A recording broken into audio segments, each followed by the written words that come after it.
It is 6:30 p.m. I'm declaring the Town of Sterling 2025 Special Town Meeting open. I would ask that you take a second and check your cell phones and make sure that they're on silent so that we're not disturbed during the meeting. Before we start any type of opening comments, I would ask that you listen to Lieutenant Kokernak from the Sterling Fire Department as he briefs us on how to respond should an emergency arise during the meeting. Thank you, Mr. Moderator. Just a quick reminder tonight, we have a lot of people in the building. If for any reason that we have to evacuate the building, we want to make sure that we leave the building by way of the nearest exit in a calm and orderly fashion. There's CERT volunteers in each room that will help point out the best ways to get out of the building. Here in the gym, we have exits off to the side and to the rear of the bleachers on both back walls. In the cafeterias, the exterior walls, the interior walls in the cafeteria is where the exits are located. They're marked with lit signs. And each of those will take you to the interior main corridor. If you use an exit that takes you to the main corridor, you can go in either direction. You don't have to necessarily go out the way that you came. You can go left or right, and either direction will take you to a point that will get you outside the building. Once you've exited the building, I'd ask that you do not congregate on any of the paved areas outside. Please move away from the building, leave plenty of room in case emergency vehicles or first responders need space to access the building. Thank you very much.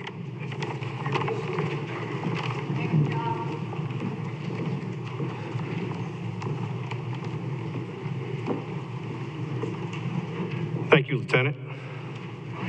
If you're able, I ask that you stand, face our flag, and join me for the Pledge of Allegiance. I pledge allegiance to the flag of the United States of America and to the republic for which it stands, one nation, under God, indivisible, with liberty and justice for all. Thank you. Please be seated.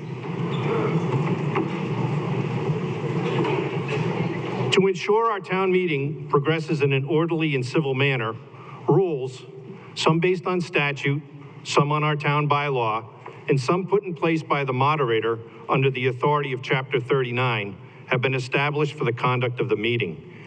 These rules can be found on pages 16 and 17 of your warrant. Some of the most important rules are, with specific exceptions, only Sterling registered voters are allowed to participate. One must be recognized by the moderator before speaking. Comments from the floor will be restricted to 3 minutes.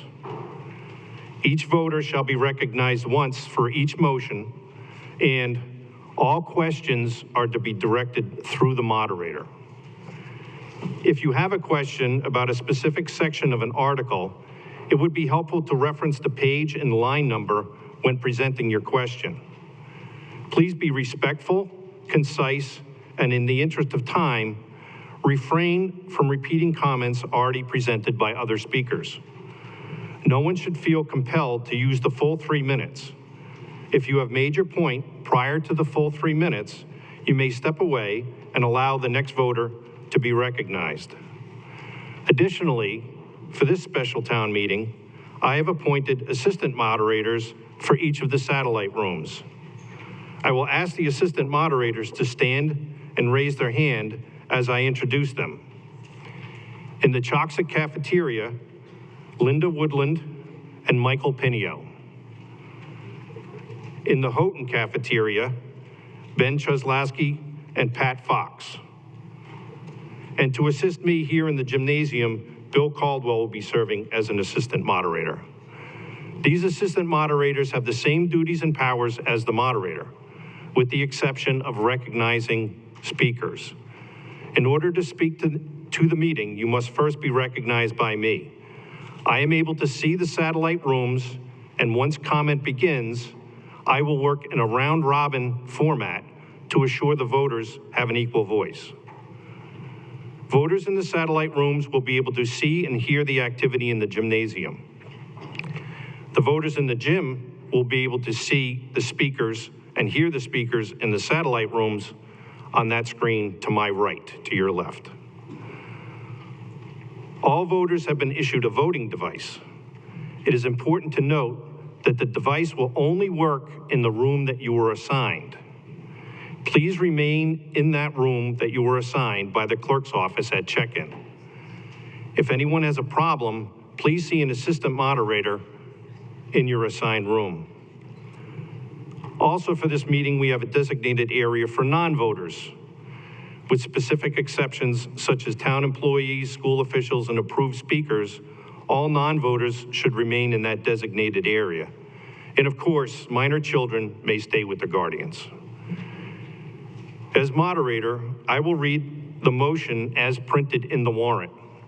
I will then accept the motion from the floor. There is no need to repeat the motion. It will suffice for a voter to state, "So moved," after I propose the motion. The motion must then be seconded by a voter. Once seconded, the motion may be discussed on the floor.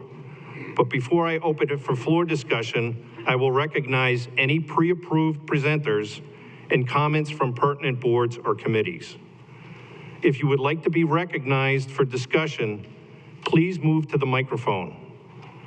Once recognized by the moderator, please state your name and address. Your 3 minutes will then begin. For those in satellite rooms, they won't be able to see the timer that I have up here on the stage, so I will give a 20-second warning for those people in the satellite rooms. As moderator, I will reserve my vote in the unlikely case of a tie vote. I would now like to conduct a test of your voting devices.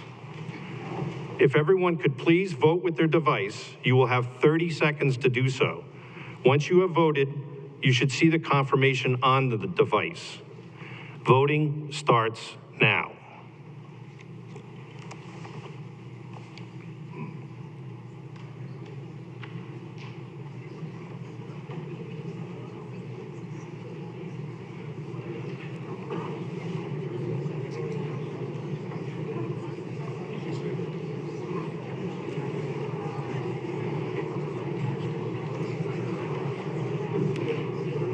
Voting ends now.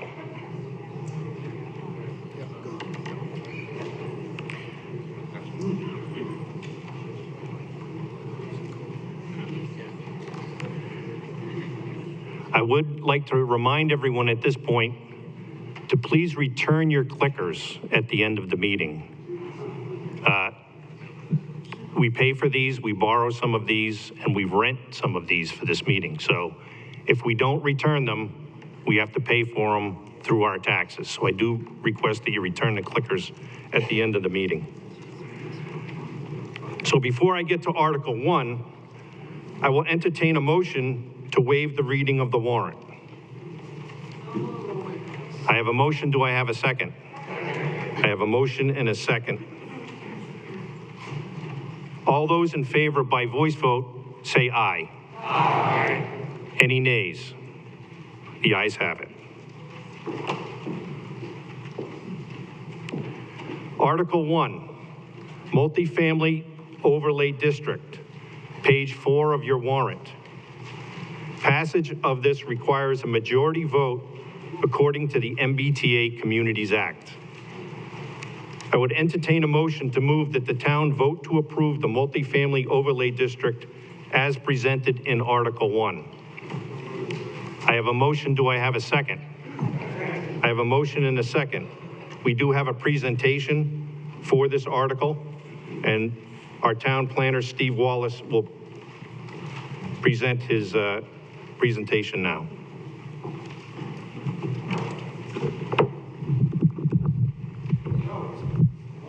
No. Oh, never mind. Okay, we got it. Here we go. Okay.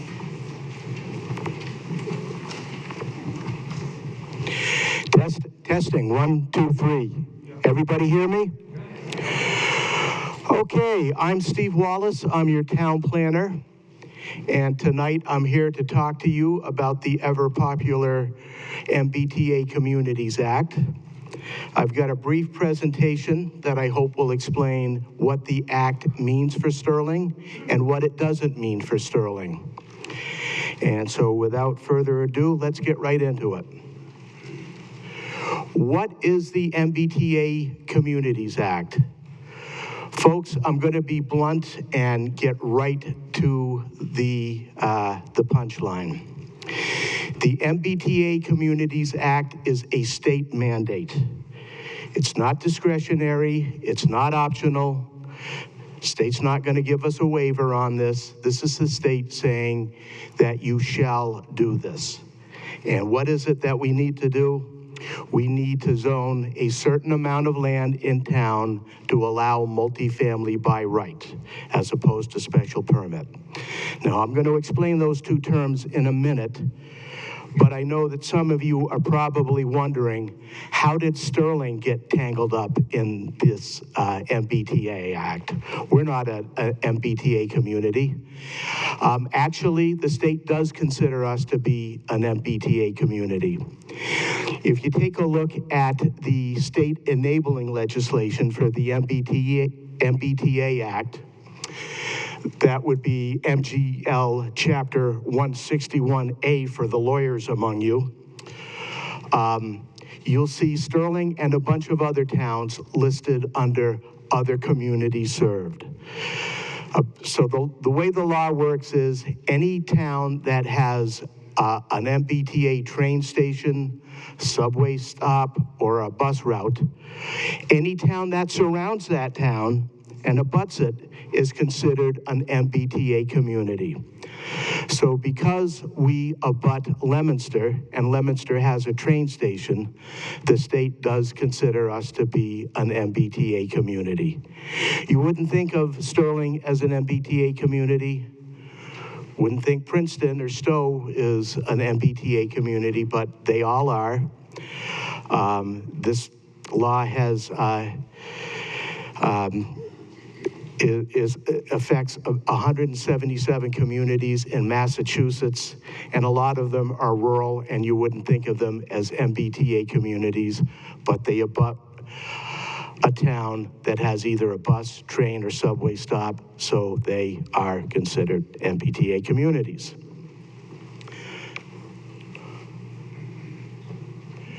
So why did the state pass this? Well, essentially, there's a housing crisis in the state and nationwide. Not enough new homes are being built, and existing homes are becoming increasingly unaffordable. As an example, a teacher just starting out in the Wachusett School District makes an annual salary of $53,000, and yet the average home price in Sterling is $600,000. That teacher would need an income of about $150,000 to afford a home in Sterling. And this is the case in a lot of Massachusetts communities. So what does Sterling need to do to comply with the MBTA Communities Act? What we have to do is, for 11 acres of town, we need to allow multifamily housing by right as opposed to special permit. In Massachusetts, land uses are allowed one of two ways. By right means, yes, it's allowed. Full stop, it's allowed. By special permit, that's a little more complicated. Special permit is more of a maybe. If the special permit granting authority believes that your proposal fits in with the neighborhood, then they will approve the special permit. If they don't believe that your proposal fits in with the neighborhood, they can say no. The special permit process is the only way that you can say no to a development project. So, in Sterling, multifamily housing is permitted by special permit from the zoning board. And once they grant the special permit, then it's off to the planning board for site plan review. So the zoning board is deciding whether the proposal fits in with their neighborhood or not. Sterling hasn't had very many multifamily housing proposals go through the special permit process, and the zoning board can correct me if I'm wrong, but I believe they've approved all of the proposals that have gone before them, except the most recent one on Flanagan Hill, which got withdrawn. Our zoning board is very good about working with the developer and abutters to reshape the development project so that it does fit in and they can grant the special permit. So once a developer has a special permit for multifamily, then they come over to the planning board for site plan review. And that's where we sort out all the site planning details. The drainage, the landscaping, the road specifications, providing water, what the houses look like, how they're arranged. That's what the planning board's role is with site plan review. And it's important to note that the planning board cannot use site plan review to say no to a use that's allowed by right or a use that's been given a special permit. All right, so let's move on here. So what does the law not mean for Sterling?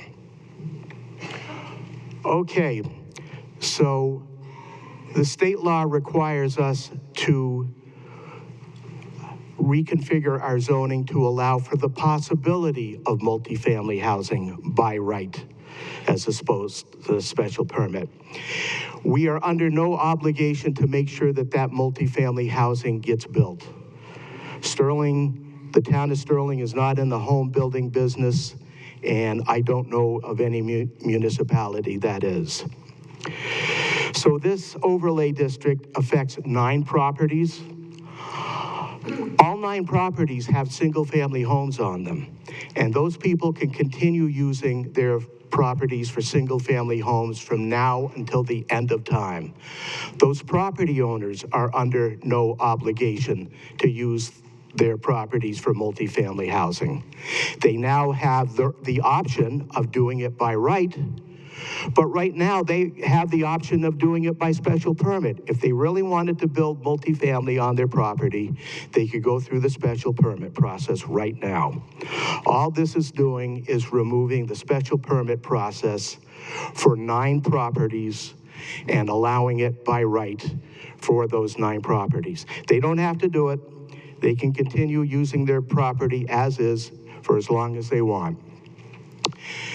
Now, in order for those properties to build out multifamily to the maximum zoning that the state allows, it's not possible unless a municipal sewer line is extended into Sterling from Leominster.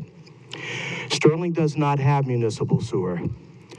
There's a sewer line that stops at the Leominster-Sterling town boundary. And the only way you can make the maximum density work is if you extend that sewer line from Leominster into Sterling. And that would take an intermunicipal agreement between Sterling and Leominster. Select Board, are you talking with Leominster about such an agreement? You're not. And it's not on Leominster's radar either. Okay. So, also, if anyone thinks we're getting a train station out of this deal, we're not.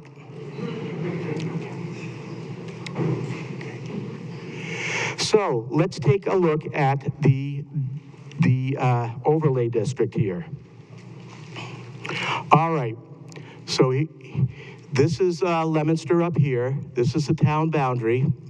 And this is a Sterling over here. The overlay district is that area in red, in the red boundary. That's 9 properties and 11 acres. The bare minimum we need to rezone to be compliant with the state. All right, we've got permanently protected land over here in green. That's the industrial district over here in orange. And down here is the Black Sheep Tavern, which I'm glad will be open after this presentation.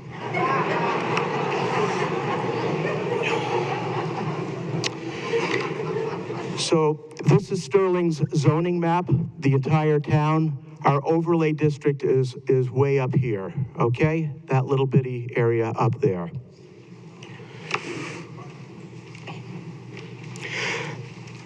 So Steve, what's an overlay district? An overlay district sits on top of the current zoning district, and out in this area is rural residential.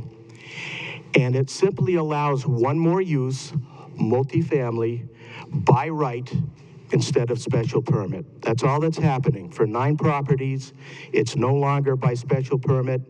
Multifamily is by right. That's all this is. 9 properties totaling 11.2 acres. Out of a town of 20,000 acres, we are literally talking about 0.056% of the town's total land area. So why was this area chosen for the overlay district?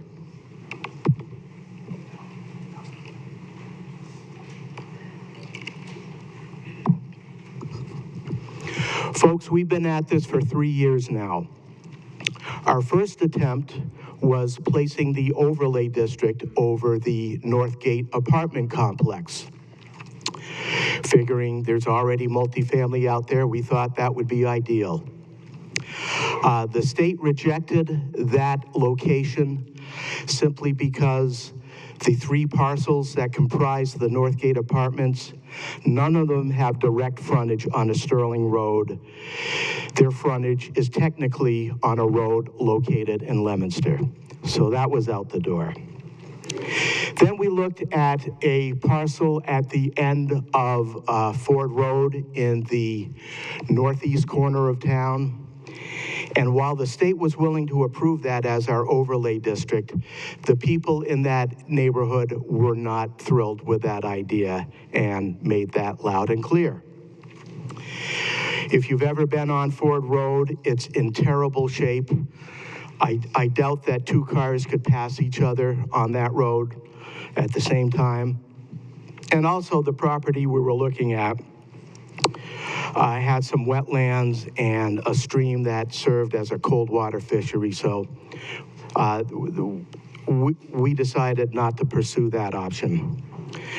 Last December, the select board directed me to take another look at the Route 12 area in North Sterling and see if there was a way we could assemble some properties that the state would approve for our overlay district.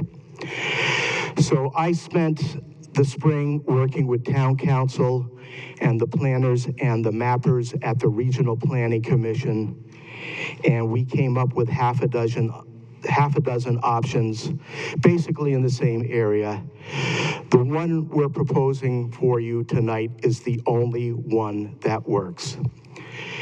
The district boundaries, the dimensional requirements in the bylaw, those are the only way that this district will work, and it's the one option that the state will approve. So if we try to fiddle with the boundaries or any of the bylaw language, we're back to square one, and we got to start over, and we'll be here 6 months down the road doing this all over again. All right, impacts. Let's talk impacts.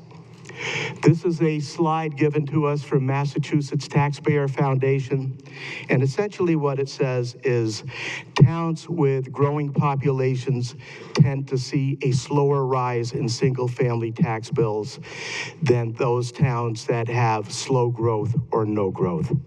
That's all this slide is saying.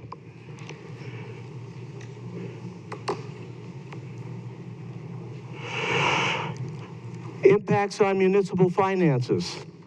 Well, we had 4 MBTA communities put together fiscal impact studies looking at the cost of providing services to multifamily versus the revenues they'd get in taxes.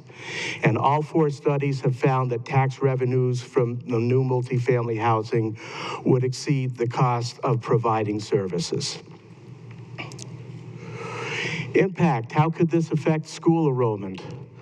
Well, above and beyond the fact that Sterling is facing a declining school enrollment, most multifamily units are 2 bedrooms. You'll find some that are 1 bedroom, you may find a few that are 3 bedroom, but the vast majority of multifamily units are 2 bedrooms. And there are a number of studies that show that 2-bedroom units produce fewer school-age children than single-family homes. And you can bear that out locally if you go to the bus stop at Northgate on a school morning. You're going to see about 10 or 11 kids out at the bus stop. And that's for an apartment complex that has full occupancy in 144 apartments.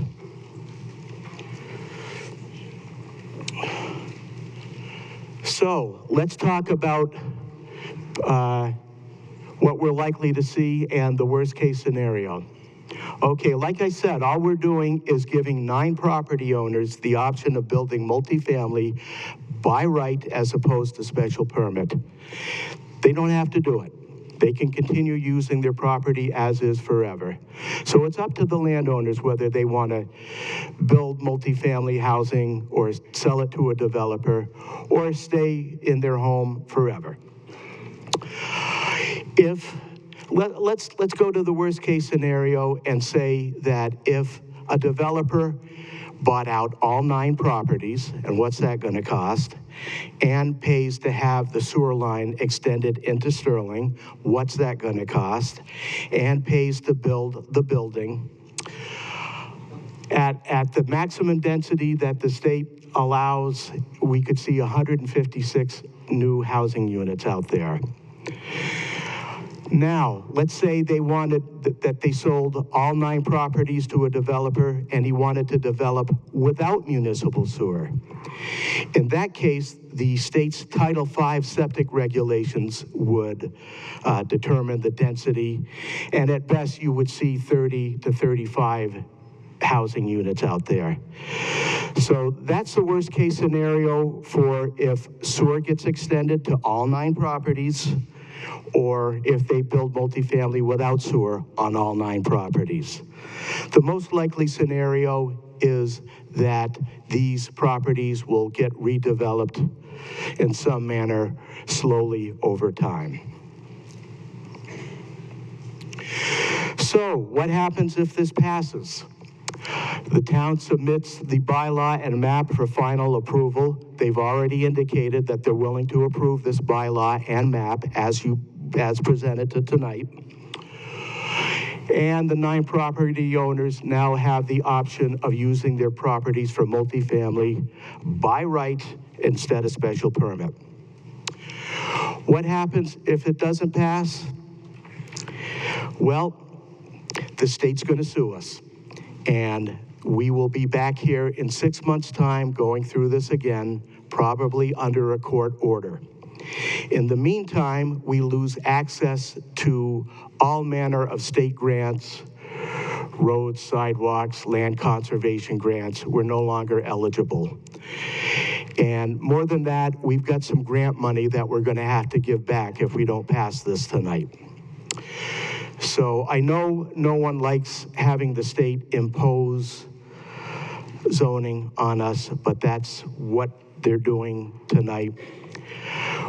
The option we came up with is the least intrusive option for the town of Sterling, the least impactful, and it's up to you folks whether you want to go with this or not, but I hope I've explained what the bylaw means for Sterling and what it doesn't mean. And with that, I will conclude the presentation and take questions if you have any. Okay, before any questions are taken, I would ask for comments. First from the Finance Committee. Do you have a prepared comment on this warrant article? If you don't, that's fine. We do not, Mr. Moderator. Okay. Does the Planning Board have a prepared comment for this article? No. Does the Select Board have a prepared comment for this article? Yes. You have the floor. All right. Good evening, everyone. Kirsten Newman, Chair of the Select Board. I just want to let you know our thought process throughout. We understood that many of you were upset about what the state was trying to ask us to do. And what we did was we sort of decided to play the long game with this. We took some time to see what was happening in other communities. Many communities were trying to fight the state and sue the state. Not a single one of those communities was successful in doing that. So we feel as though it was smart to play the long game and wait and see what happens, and in doing so, saving Sterling tens of thousands of dollars in legal fees by sitting back and watching what happened. We did work with town council. There was a group of towns that were coming together to try to fight the state as a group. We looked at how they were trying to fight the state and decided that that wasn't gonna work for Sterling. So just wanna let you know that we did hear you and we were taking into consideration that many of you wanted us to fight, but in the long run, we think that we did the best thing in saving Sterling money and watching what happened in other communities. There may also be a ballot in the future on a state ballot, a ballot question to repeal the MBTA communities. But until that happens, we feel that compliance is the best bet for Sterling. Thank you. Okay. The floor is now open for comments. Mr. Moderator, Jim Gettin, 7 Shady Lane. Before you start my clock running, may I give a packet to Town Council, please? Yes. Thank you.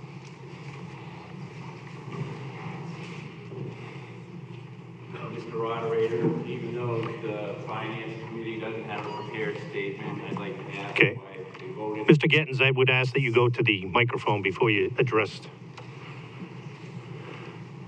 Mr. Moderator, even though the Finance Committee doesn't have a prepared statement, I'd like to know why they voted against this by 4-3.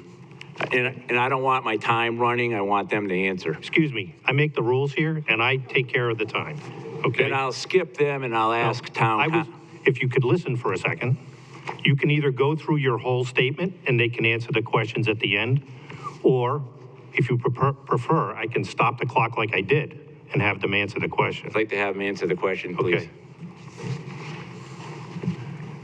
Do you have an answer for the question or no?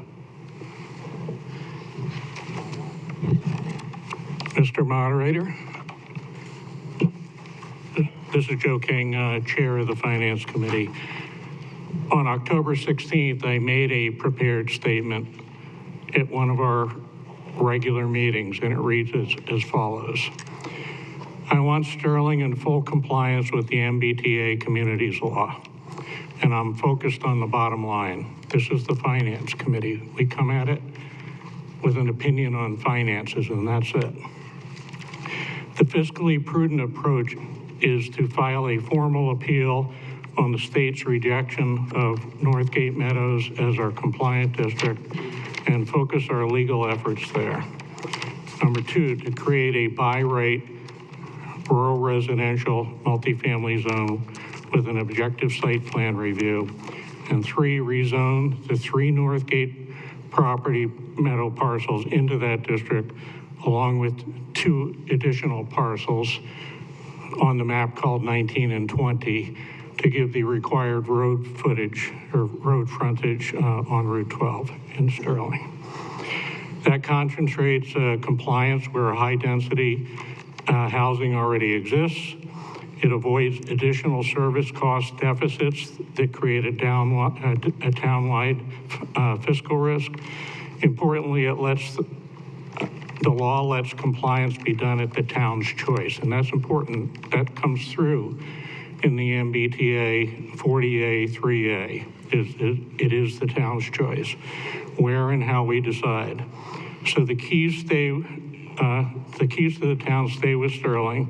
Until we pursue this approach, we cannot support Article 1 multifamily overlay district. Our no vote is based strictly on financial considerations. Okay, thank you. Please hold your applause. Mr. Gittins. Thank you, Mr. Moderator. Ladies and gentlemen, I'm a lawyer. The town planner is not. I have questions for town council as another lawyer. Would you please identify yourself as town council, please? Hold on.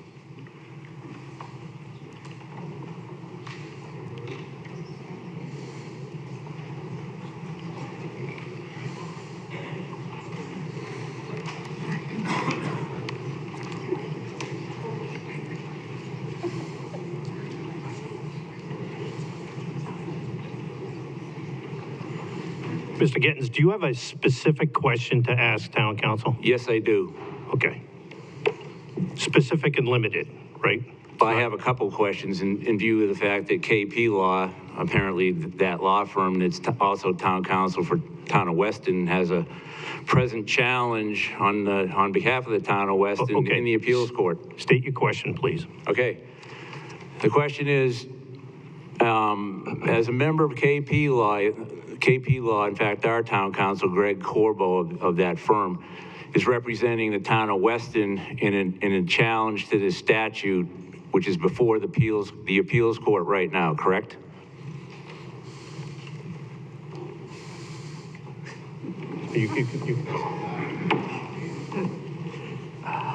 Thank you, through you, Mr. Moderator. Good evening. My name is Greg Corbo, Town Council for the Town of Sterling. And yes, that is correct. My law firm is representing the Town of Weston in a challenge that is currently pending before the appeals court. However, the Town of Weston has recently adopted an MBTA overlay zoning district, and the status of their appeal is presently uncertain. And the town of Marshfield also filed an appeal challenging the MBTA statute, and the SJC, the highest court in the state, just allowed direct appellate review on that matter, correct? That is correct. All right, I have some questions about the highest court's decision in this matter, applying this statute and interpreting it. The decision was in the case of Attorney General versus Town of Milton, issued January 2025 this year. I refer you to page 5 of the decision, which I've already highlighted for you. Through you, Mr. Moderator, is there a question? Yes. So on page 5, the SJC said that a district must be of reasonable size and specifies that any such a district must be situated within 1/2 mile of an MBTA facility, correct? That's what it says on page 5 of the decision? That's what it says, yes. All right, let's flip to page 11. Same decision, highest court in the state. Highest court in the state on page 11 also said that an MBTA multifamily zoning district must be within 1/2 mile of an MBTA facility, correct? That is correct. That's what the statute says. That's what the statute says.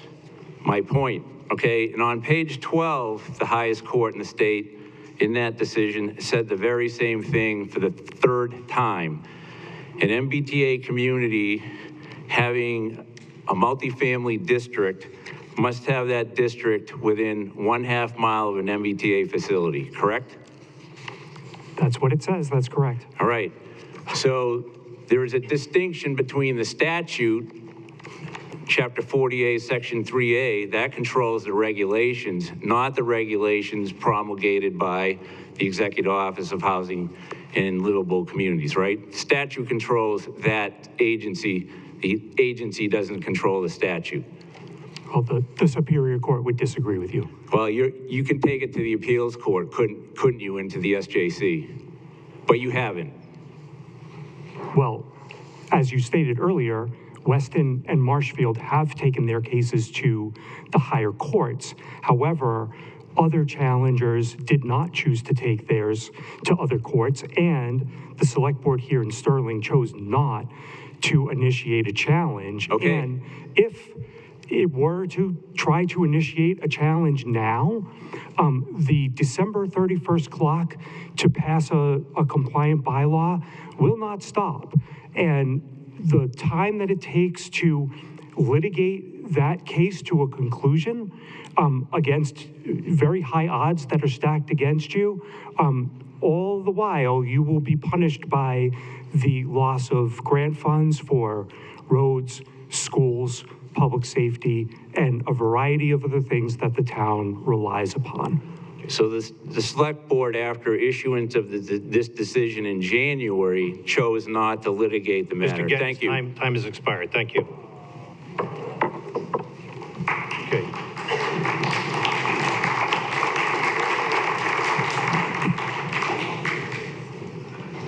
Okay, I do not see anyone approaching the microphones in the satellite rooms, so we will take in the satellite rooms, so I will take the speaker from this room. Good evening, Laura Ritchie, 50 Bean Road. I read online that this mandate thing is an unfunded mandate from the state auditor. And so what I would do for people here is to encourage them to sign my petitions outside. Thank you.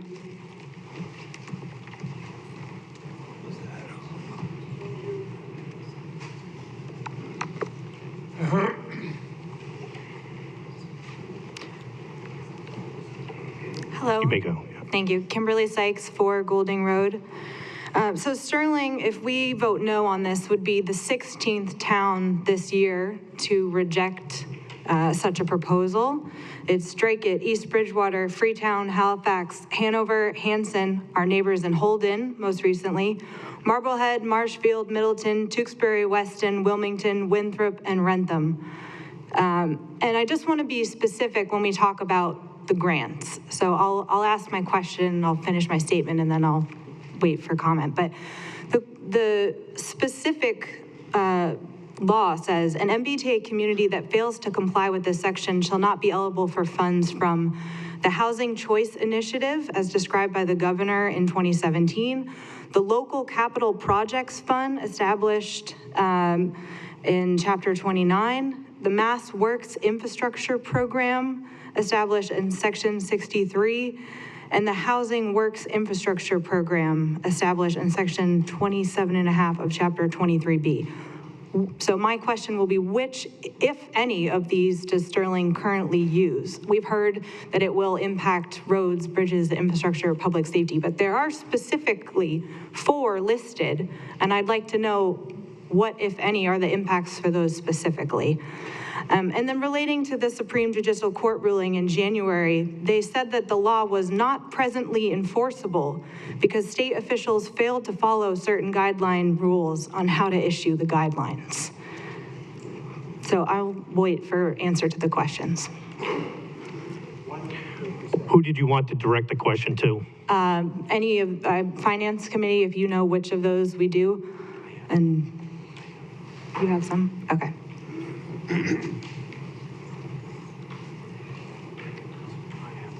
Does the Finance Committee have an answer? Mr. Moderator, at this time, we're aware of a pending $65,000. That's not the question is which? Which of the 4, if any, does Sterling currently receive funding for?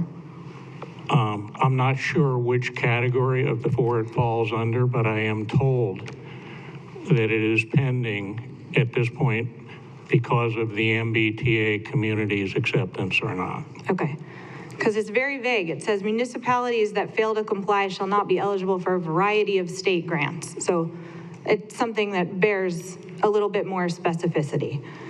I also think that while currently there's no mandate to do the sewer, it's one step away from the state saying, great, thanks, now put a sewer in. And that's just not right. It is zoning by the state, but it's still a home rule state. And we can join 15 other towns to say that's not how we want it and wait for these appeals. Thank you. Thank you.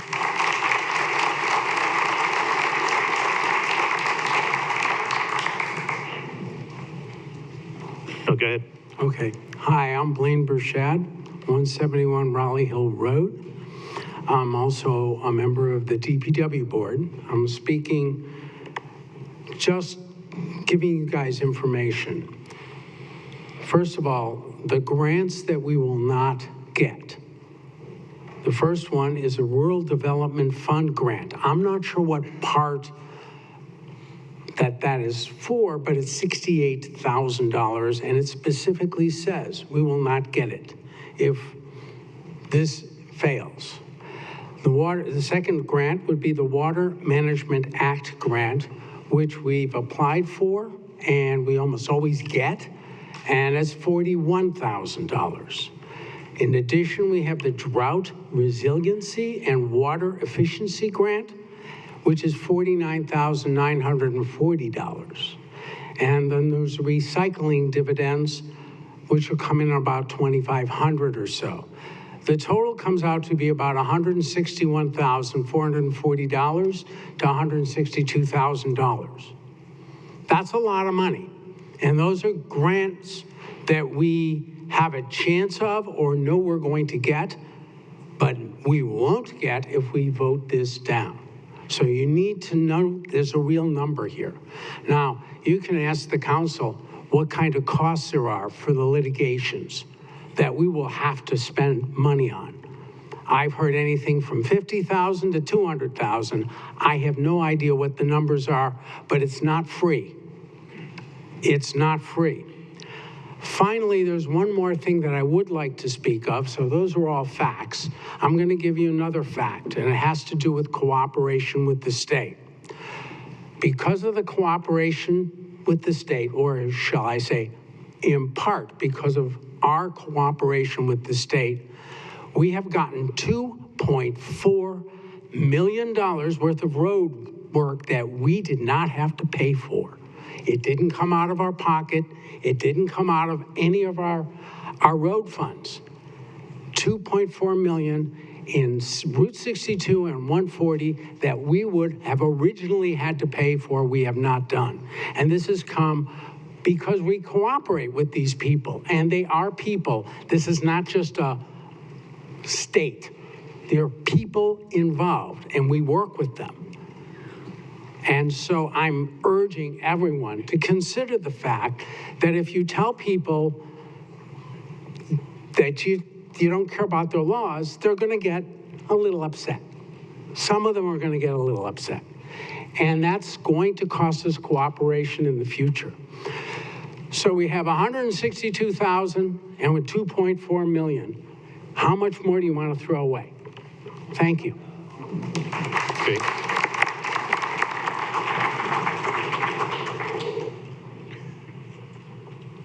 Okay, I see no speakers stepping to the microphone in the satellite rooms.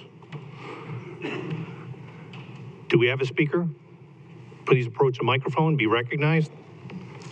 Greg Finan, Redstone Place. I feel that Boston shouldn't be telling a town like ours what kind of housing we should be building. That being said, I have a couple of questions for whoever can best answer it, be it the planner or anybody else. If this district is allowed, how much growth in the number of units that the state specifies that we have? How much, let me put it another way. What number of units would apply to this town per the statute? And how much room do we have in the overlay district to accommodate more when Boston changes their mind and says we need to build more? So whoever can answer that best should be able to answer that. Thank you. Okay. The state says that we have to allow a maximum of 15 units per acre, which isn't possible without municipal sewer. So if all 9 properties were bought up by a developer and the sewer extended into Sterling, the maximum number would be 156 units. If all 9 properties were bought up by a developer and built out without municipal sewer, we're looking at about 30 to 35 housing units.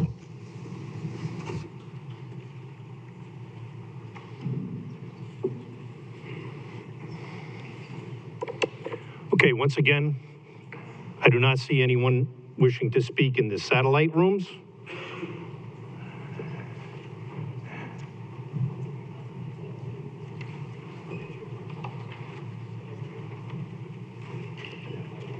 Steve, can you give him the microphone?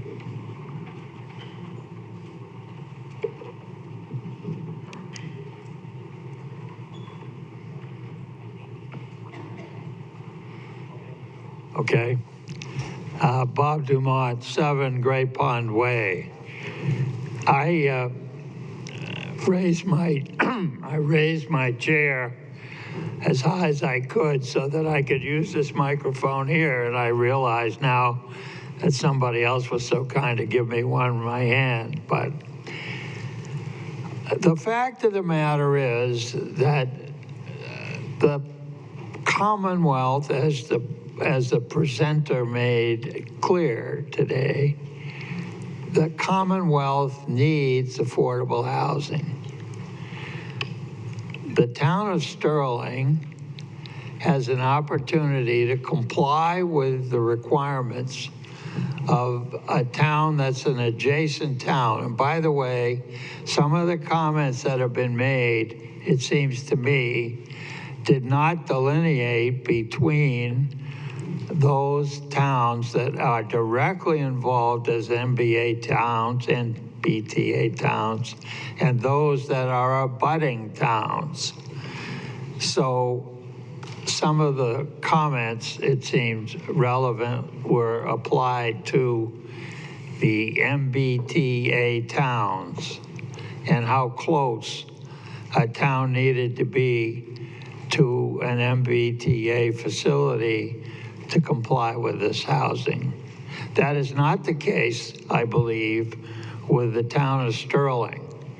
And it seems to me that the select board and the planner and others involved have done a very fine job in finding a way for this town to comply in a positive way, but not to be necessarily incurring all kinds of costs and also appearing to be protesting what the town, what the state is trying to do to us. Thank you. Thank you.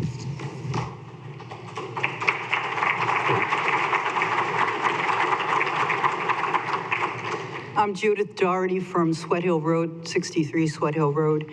And I'm in favor of this because I went to a meeting that was about multifamily housing from the standpoint of elders in town who can't afford, who have lived here their whole lives, or young people who might want to come live here, or different generations that might want to be a part of it. And so the fact that these 9 homeowners have the choice whether or not to stay put for the rest of their lives and for their kids' lives and so forth, and that we need, as far as I'm concerned, some senior housing and some other opportunities for folks to live less expensively here.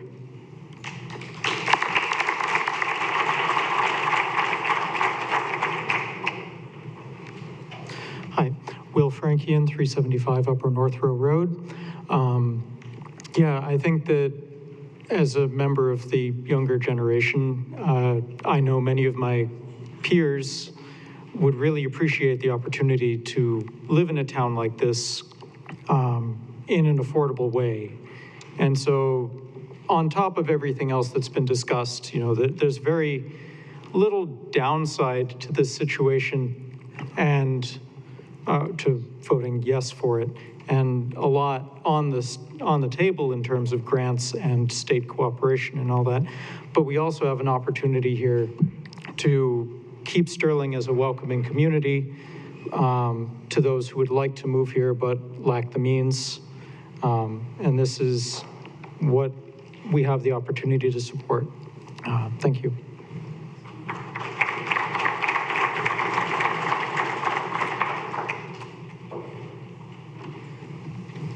Hi, I'm Mary Holsky, 87 Osgood Road.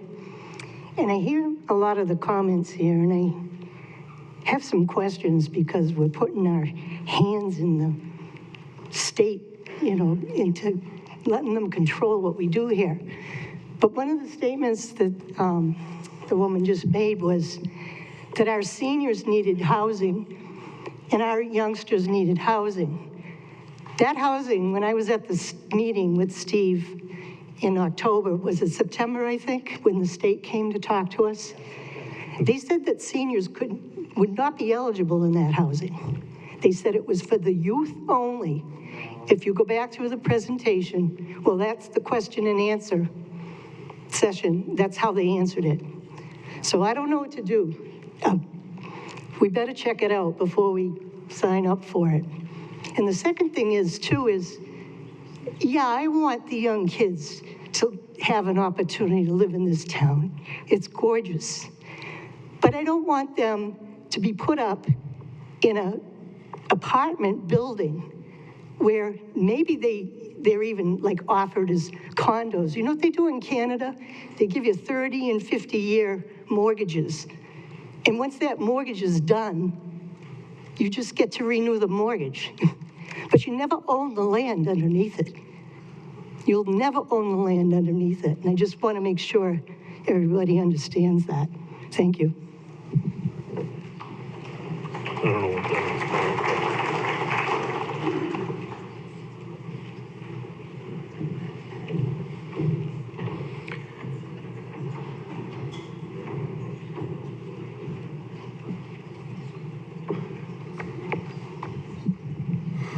Hi, Steve Porter, 32 Lakeshore Drive. I've commuted into Boston twice over the years for jobs, depending on the year. Sterling's a nice location to do that. I guess I don't see or understand the problem of a zoning redesignation for some property that is next to an industrial section in Sterling.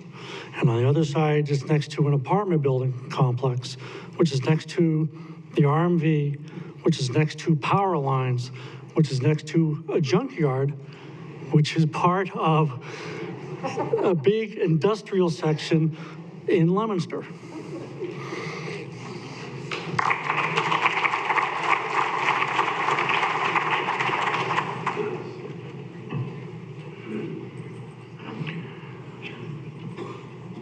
Okay.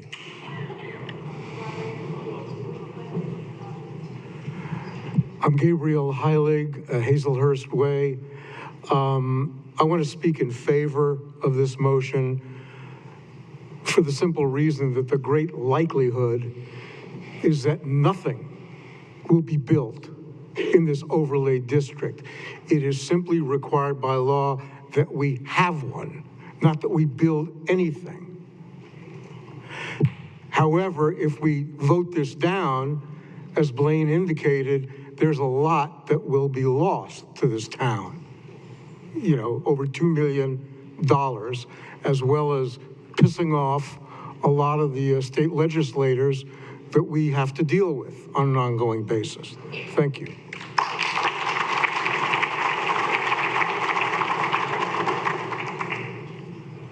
Mr. Moderator, I call the question. I have a motion to call the question. Do I have a second? Okay. We will now vote on whether we are going to vote on the question. Because that is the way it works when someone calls the question. So this is a vote to bring this vote to a vote. It seems silly, but that's what we need to do. So I just want to make sure everybody understands this is not a vote on the article. It is a vote to call the question. To stop discussion, call the question. Call the question. Voting will start now.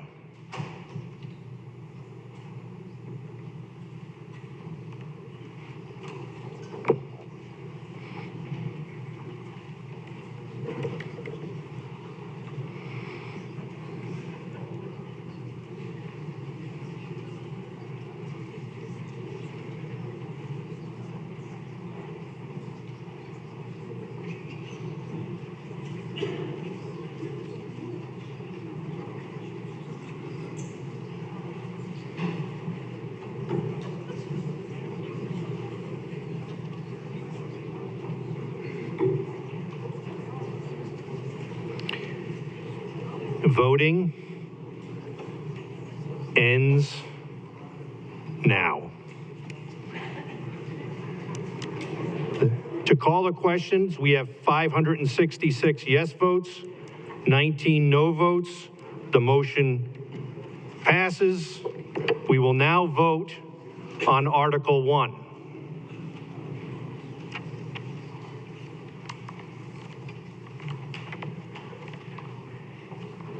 And voting starts now.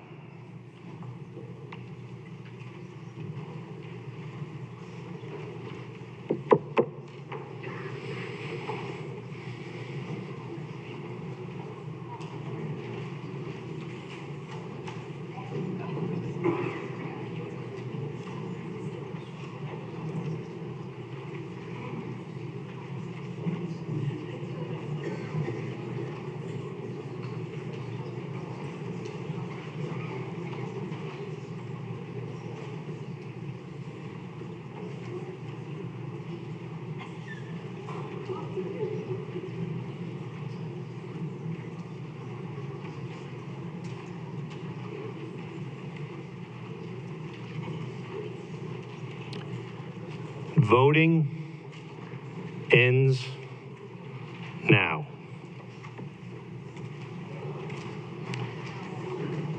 Yes votes are 428. No votes are 160. This requires a majority vote. The measure passes.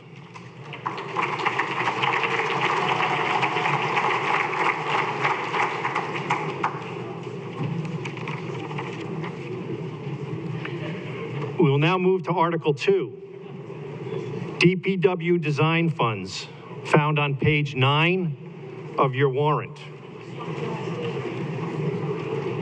I will entertain a motion that the town appropriate $2,200,673 for the purpose of paying costs of designing a new DPW facility, including design development, final design, and bidding, retaining a designer and owner's project manager, and the payment of all costs incidental or related thereto.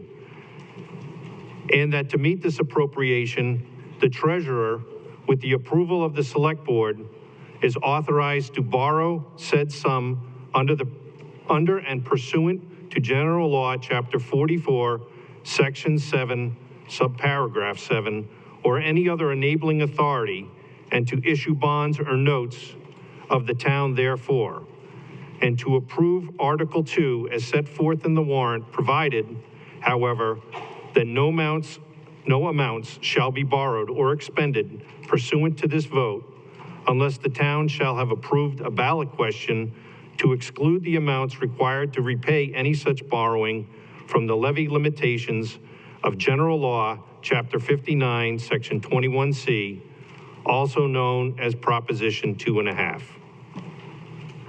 Do I hear a motion? I hear a motion. Do I hear a second? Second. I have a motion and a second. We do have a do we have a presentation? We have a presentation by Ryan Meridian, the DPW superintendent.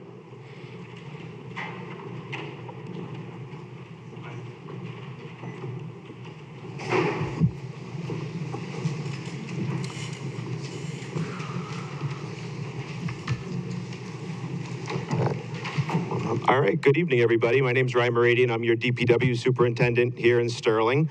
And the way we're going to structure our presentation tonight is to hopefully answer as many questions as you guys may have. I know there's a lot of questions out there. We want to make sure we get the right information to you folks. So we're going to kind of jump right into it.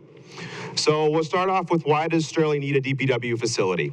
The current DPW facility has some serious safety, operational, and financial challenges. The building structure itself is failing. It's undersized for our fleet of vehicles. The underground fuel tanks for our town fueling depot is at the end of their useful life. That fuels fire, police, light, SMLD, and DPW. And it includes a deteriorated, undersized salt shed, and the building does not meet current building codes or OSHA safety standards. Oh, sorry. So what are the town voters being asked to decide now? Voters are being asked to authorize $2,200,673 at this special town meeting and the subsequent November 20th ballot election to complete the design, permitting, and bidding for the new DPW facility. This amount does not include any construction funds. Those will be presented after the design is complete and the competitive bids are received at a future town meeting. So here's a breakdown of the current ask. It's about 1.9 million in architectural and engineering. Owner's project manager is about 300,000, and then there is some owner's contingencies in there to make sure that we can bring the project all the way to bidding. Full disclosure, these are high ends of ranges to make sure that we have enough funds to get the work done. Any funds that aren't spent out of this article would be rolled into future articles, future construction. So where would the new facility be located? The proposed site is on town-owned land behind the police station. So if you look at this map right here, you see the Choxet Rotary is here, Choxet Road, Route 12, the police department right here. This is George Pizzo. And back here, there's an access road behind the landfill. If you've ever brought your brush and your leaves to our composting days on Saturdays, it's that same location. This location offers proximity to Route 12, to Choxet Rotary, and it allows a potential collaboration with SMLD for a future warehouse building. So why don't we renovate the existing facility? Both the building committee and capital committee considered this option. We don't believe it would be an effective option because as it stands right now, we have immediate needs for repairs that estimate between $7 and $9 million.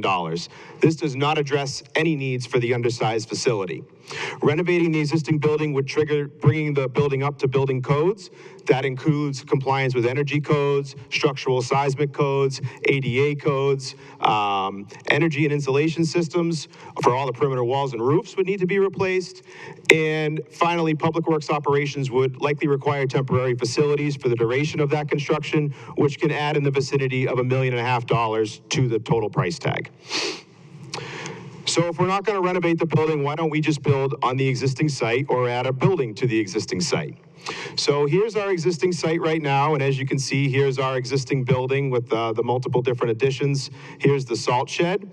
So Route 12 is actually way out here, and this area that's right here is actually the Mass DOT right-of-way. So while you drive by the property and think it looks pretty large, a good chunk of that front area is owned by Mass DOT as part of Route 12. And then when you put the current zoning setbacks in there, it makes the site quite small. So in the end, there's not sufficient room to build on this site. We see no cost savings for building on this site. If we were to build on this site, we would need to relocate to a temporary location, which could add about $1.5 million to the total project. We talked about the current setbacks requirements.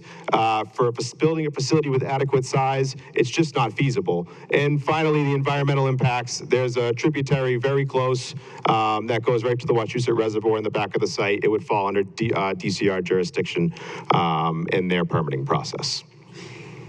So what would happen with that building? Ultimately, it would be up to the town to decide. The town could explore sale of whole or part of that property. Due to its proximity, the town could use a portion of it to construct a PFAS water treatment plant if it chose for the Worcester Road wells, which are currently affected by PFAS, or any other uses as determined by the town. So who's overseeing this project? The project is managed by the Department of Public Works Facility Committee. That's made up of 5 members of your community. There's 2 community members, Jonathan Marini and Jack Chandler. There's a representative from the DPW board, that's Blaine Burchad, a representative from the Select Board, David Smith, and a representative from the Finance Committee, Mark Gothier. And so far that committee has selected our designer, which is Weston & Sampson, and our owner's project manager, which is Vertex. We have completed survey, we've completed geotechnical work, and we're getting underway with schematic design. Did we consider phasing this project? Phasing is typically considered for projects out of necessity, especially when building on an existing site. Sterling benefits by having its own town-owned site that's more desirable to build on in the first place. Phasing is going to extend the schedule. It's going to require more owner's project manager time, more designer time. An extended schedule is going to add labor costs due to increases in prevailing wage, inflation costs, and construction materials. Right now, construction inflation is projected to increase costs anywhere from 4 to 6% each year. If phasing the DPW operations has us working from 2 separate locations for a prolonged period of time, the department efficiencies are going to be severely negatively impacted, and the facility committee and our working group of consultants believe there's no benefits, financial or logistically, from phasing this project. So is this project going to be over-designed with unnecessary costs? No. Different from many projects, this project is being designed for function over form. We're trying to house our trucks, we're trying to be able to maintain our trucks, have places to store our tools for the water department, the highway department, the grounds department, and be able to work on our equipment safely in vehicle maintenance bay. We want to be able to wash them inside as we're supposed to. We need to have a salt shed with adequate size for our number of road miles, and a fuel island that we can fuel all our town vehicles at that isn't at the end of its useful life. And ultimately, we're trying to bring it up to current safety codes. Building is not overbuilt. As it stands right now, we have 1 additional office built into this program for our future DPW staff that we think we'll add in the future. So the plans show a large area for parking inside. Why can't we just park all the vehicles outside? Current plans only allow for inside parking for diesel vehicles. So some of the reasons we want to park them inside is it's safer. There's no ice on the vehicle steps, no clearing snow and ice off tall trucks, fewer slips, trips, and falls for your DPW employees. There's faster rollouts during storms, lowers the time needed for vehicle and hydraulic systems to warm up prior to rolling out the door. Fewer cold start issues, better material readiness. That salt stays loose and it doesn't get compacted in the dump bodies for preloading.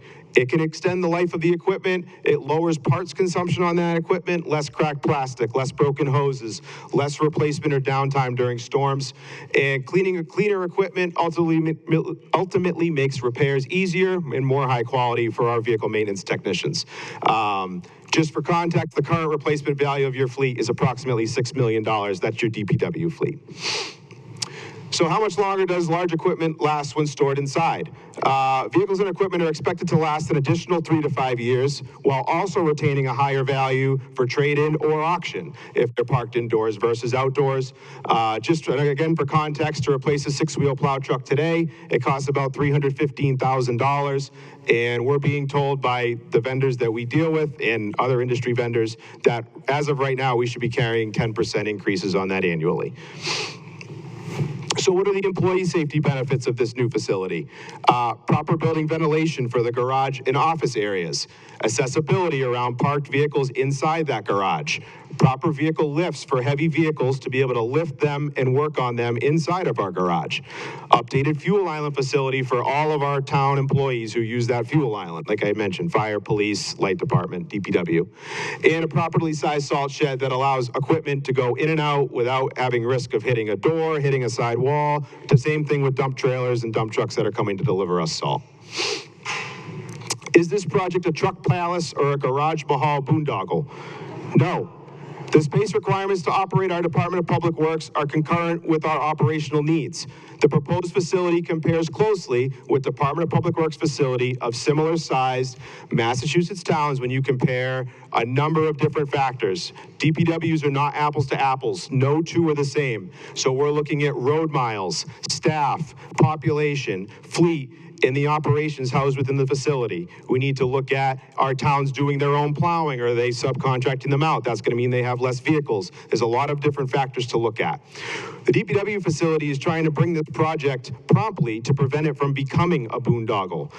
Like the senior center project, which we believe was also referred to as a boondoggle, this project's a sensible and necessary investment in our community. So why is this project being proposed when we need to remediate the water for PFAS? So Sterling found that it exceeded the PFAS MCL back in January of 2025. The PFAS issue is very important. Mitigation is going to take time. So we just started getting underway with our planning studies. So right now we're looking at options for treatment. We're looking at options for connections, different ways that we can remediate the PFAS issue. I want to assure everybody in this room, the status of this project will have no impact on our focus or our schedule for PFAS remediation.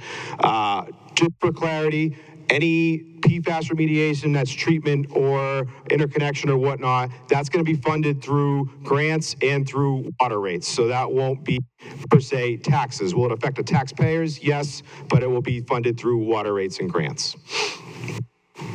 So if you vote for this article, will we be presenting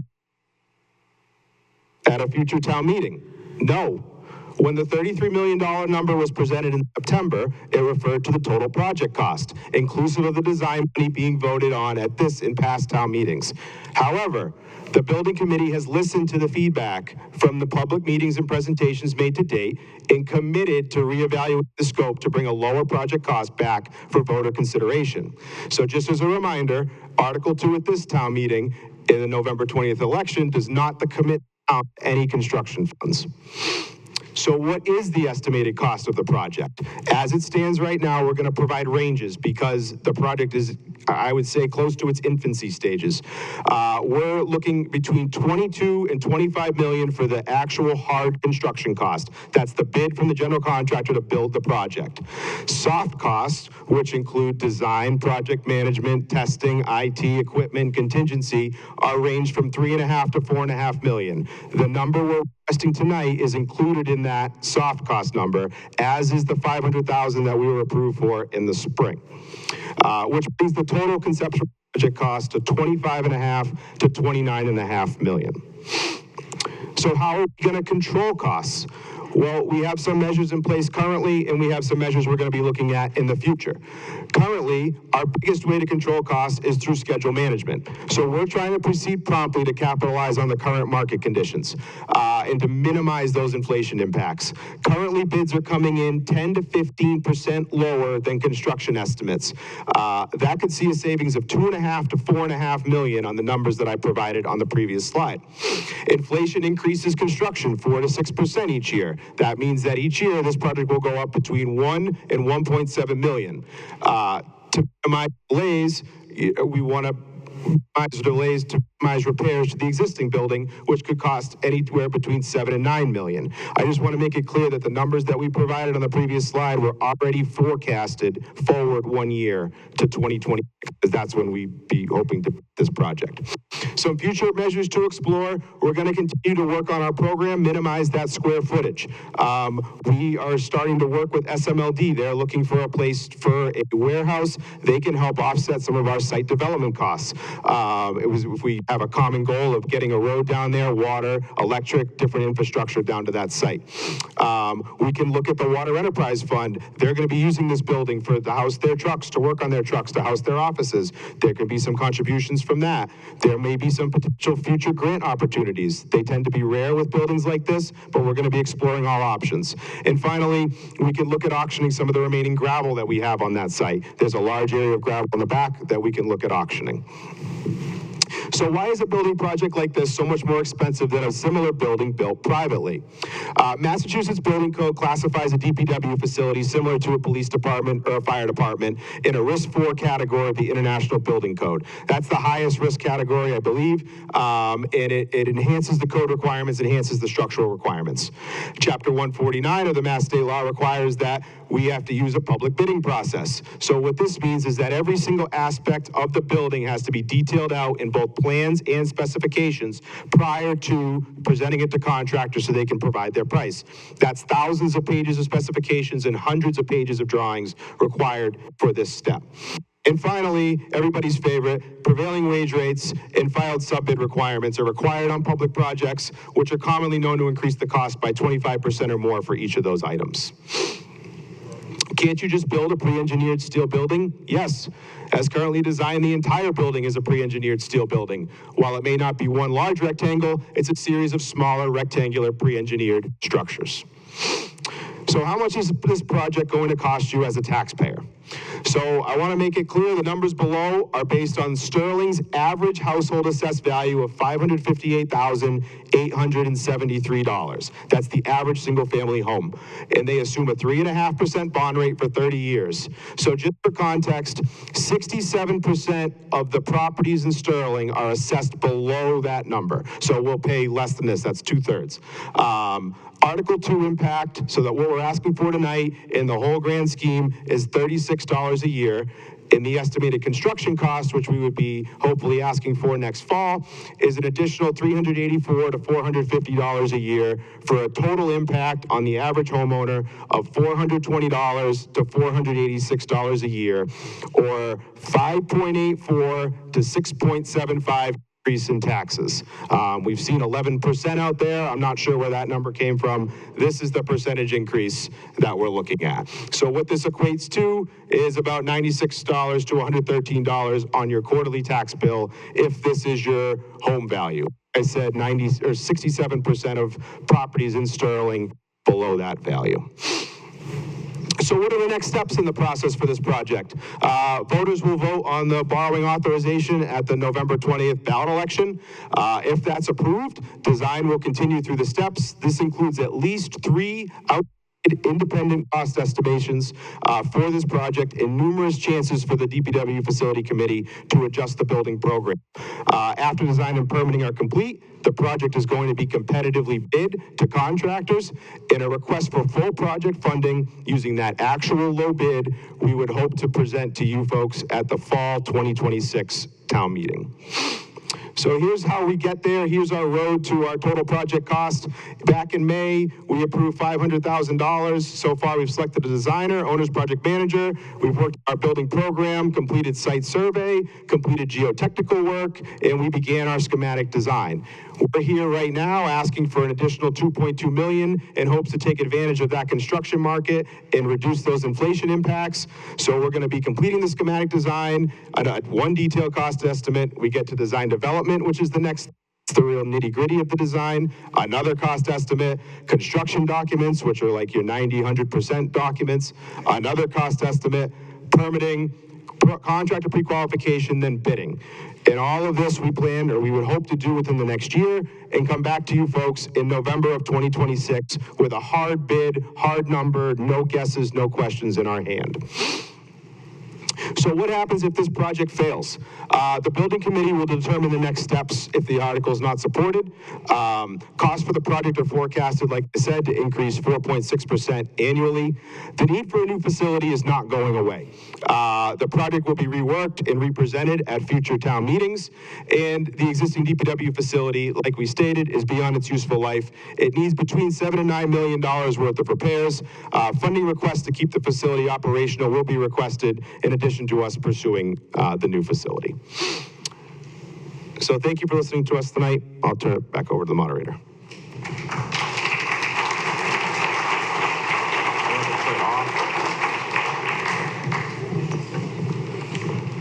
Okay, before If you answer any questions. Before, Mr. Moderator. Wait a minute.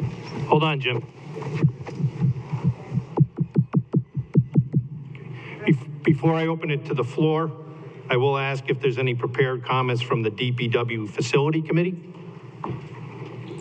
None? Okay.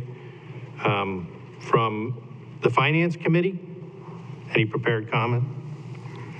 Mr. Moderator, Joe King, Chair of the Finance Committee. I don't think we have any prepared statements on this. We had a mixed vote at the Finance Committee. It was a 5-2 in favor of vote. So if you're willing, I guess we could open it up to a comment from... No, I was looking for a prepared statement if the Finance Committee had it. We do not have it prepared. Okay.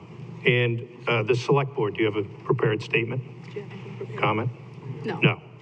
Okay, I'll now open it up to the floor.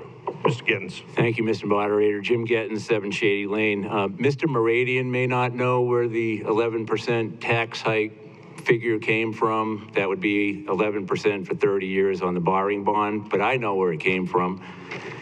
It was exactly 1 year ago tonight that the DPW Facility Committee met with all of its members, including Mark Gauthier of the Finance Committee. That's when the building was slated to be 36,000 square feet. Now it's slated to be 37,000 square feet, including 20,000 square feet heated for the very sensitive diesel trucks and front end loaders. But in any event, Mr. Gauthier, in the Finance Committee discussion, said this according to the minutes. Mr. Mark Gauthier spoke, stating that the project is estimated to cost $33 million bond debt exclusion. Paid over 30 years, quarterly payments at 3% would be $418,000 quarterly. That's paid by the town. Tax rate would go up 11% and prices aren't coming down. That's where your 11% tax hike for 30 years came from, ladies and gentlemen. None other than Mark Gauthier of the Finance Committee. So at the September 18th presentation by Mr. Meridian, for 37,000 square feet, the cost was $33 million. That comes out to $892 per square foot total cost.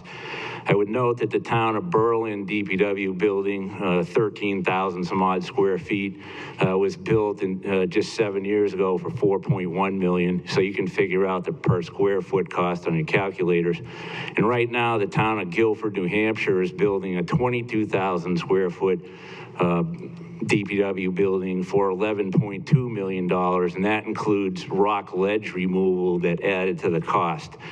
So if you want to spend $892 per square foot, including 20,000 square feet to heat the sensitive diesel trucks and front end loaders, that's your choice. But the town of Ashburnham and the town of West Boylston, behind their police departments, they just put up carports or truck ports to keep their vehicles out of the weather.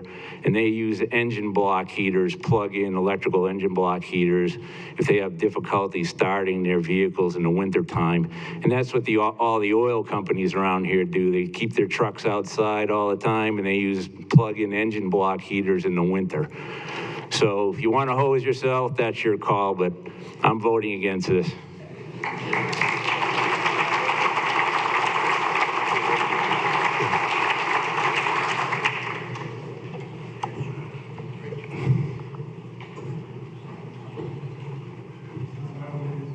Since I was discussed just recently, I'd like to answer.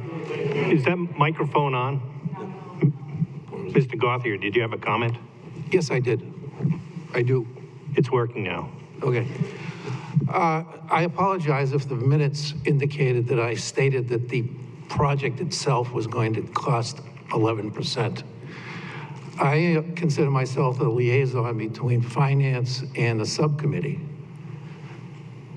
The amount of 11% was a general discussion in which at each meeting, Finance Committee is asked to make a report.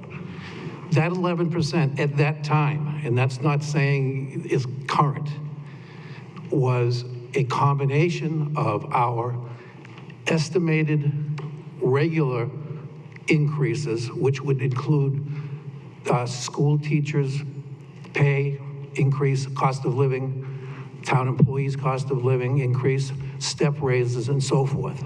So I did not say that this project was going to cost 11%.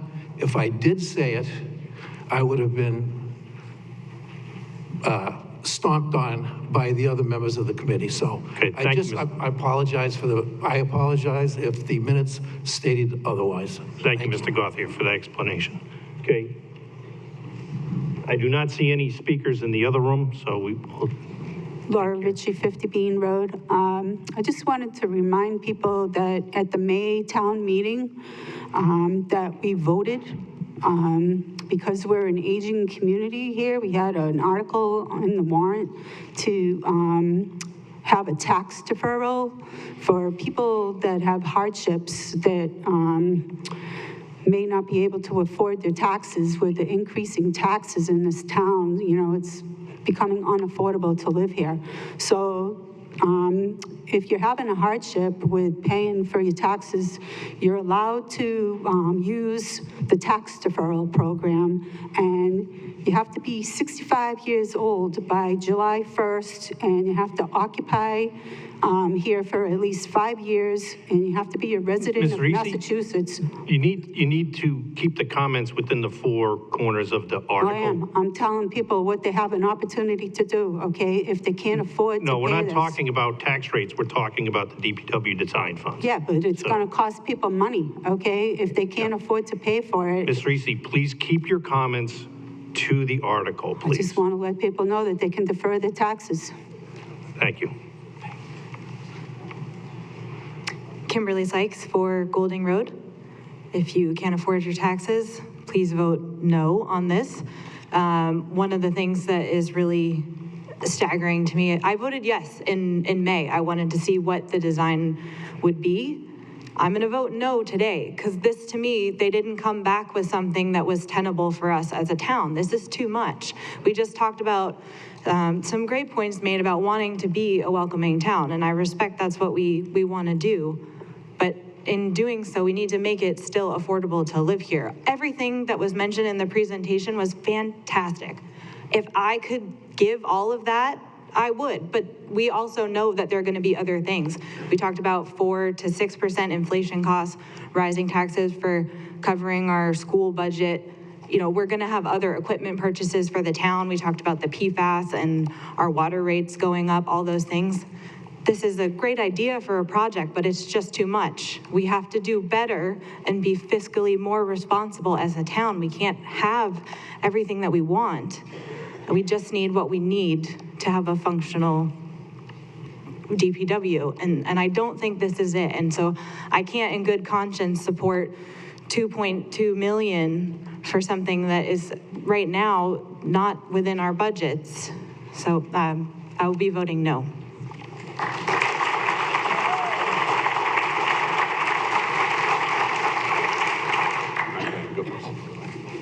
Jonathan Marini, 222 Chase Hill Road. I'm also the chair of the building committee. So we had no intention of coming back this early. When we asked for the 500,000 last May, we were planning on waiting till the town meeting in May to come back with designs. The reason why we sped this up, as Ryan says, we're seeing a softening in the construction market, and we want to capitalize on that. So that's basically why we're coming back now, to try to capitalize on that and save taxpayers money.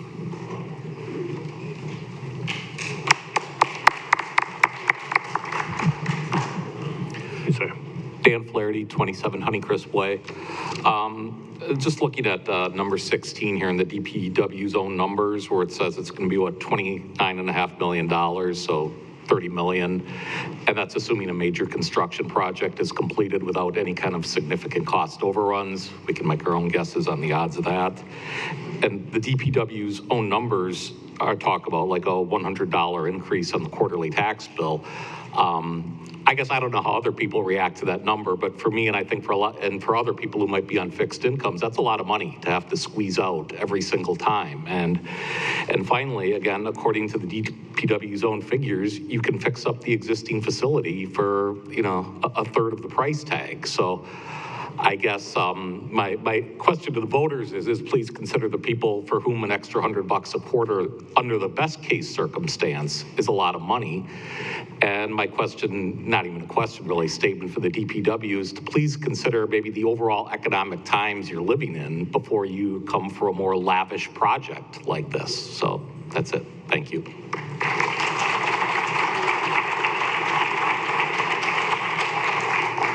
Yes, sir. Evening, Mr. Moderator. David Fisher, 3 Elizabeth Lane. I know there's a difference between public cost and private cost. I just built a 28,000 square foot building on my property in Lancaster for my business. Cost me $3.5 million from start to finish. My other building, I built 60,000 square feet for $7 million. So all in for 90,000 square feet cost me about 10 million if you want to round up. I understand public bid and all these costs Weston and Sampson $2.2 million for design. That's crazy. I didn't spend it privately. I don't know where these numbers come from, but I grew up in this town, and I have to say that these numbers are ludicrous. I don't understand where they're coming from. And as far as inflation goes, I built my building, $60,000 in 2018. I paid the same per square foot cost for the building last year I just built. So inflation, I don't know where inflation is coming from. I understand public bid, you take the lowest bid out of everybody that puts their numbers in. It's crazy. I don't know. And the finance committee, the DPW came to see me. They were amazed, the low cost. Again, the discrepancy between public and private, I get it. Not to this disparity. You're talking 890 versus low 200s per square foot. Yes. Can I afford this increase? Yes. But I know most people here can't, or at least 3/4 of the people. And I think it's insane when services we get in this town are very minimal to begin with. And it's just, I don't see the cost relative to what you're going to get out of it. So thank you, Mr. Moderator.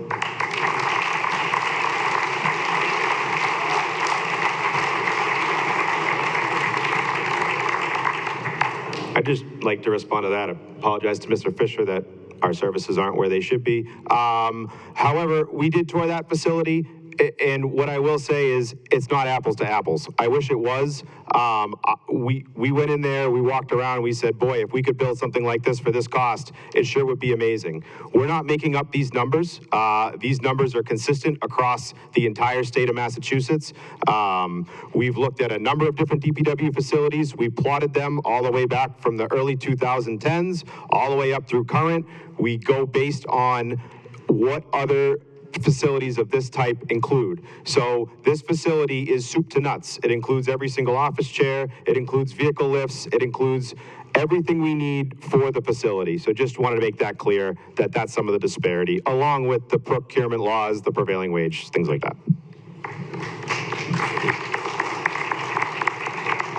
Good. Jeff Donahue, Muddy Pond Road, DPW grounds foreman for the town. The building that we are working out of at this point is a building of 4 different additions. Putting good money into this building, $7 million, $9 million, it's a waste of funds. To begin fresh and put a fuel system in a salt barn, and redesign the building in a more active area where we can conduct our business better. And perhaps there's other areas of the town that want to be at that area. It's very important to begin at a certain point. The prices right now aren't that bad. Something everybody needs to consider.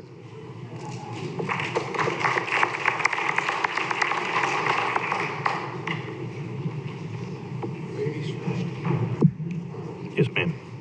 My name is Angela Gradrati. I live at 69 Worcester Road here in Sterling. And I don't know where the previous gentleman lives, but I want to say that the DPW in this town is the best I have ever experienced. So I don't know where your comment came from. They're on time. They do a magnificent job. They work so hard. Yes, this figure may sound high, but what are we going to do if we don't do this? It's going to be higher. And we've already seen this fabulous presentation of he's done so much work to make sure that the money is not wasted. I really feel like we need to vote on this. And please commend the DPW. Thank you.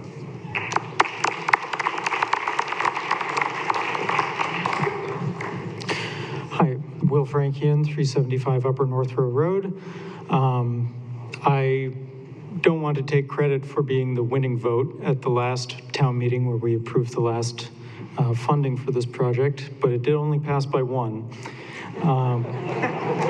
And what I said then was, in my last job, I oversaw the administration of a construction project in Texas that was running into the billions of dollars for, a lot more square footage and a lot different of an industry.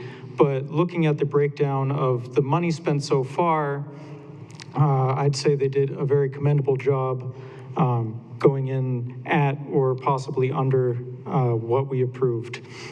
Now, a lot of people have spent a lot of time talking about how much this is or isn't going to cost. What I will say is that what we are approving tonight will also include value engineering exercises as part of the design process at multiple stages of the plan. So the numbers that you're seeing, the 20 or whatever, are only estimates. They can very likely be decreased with some clever use of engineering time. So I would encourage people to not necessarily take those at face value today. What I would say is that, similar to what I was talking about in the previous article, is that we have the opportunity now to build this structure at a time where construction costs are lower and the available tax base, if you will, is potentially higher than it will be in the future. As people of my generation are well aware, life is not easy. It is difficult to find the means to afford things.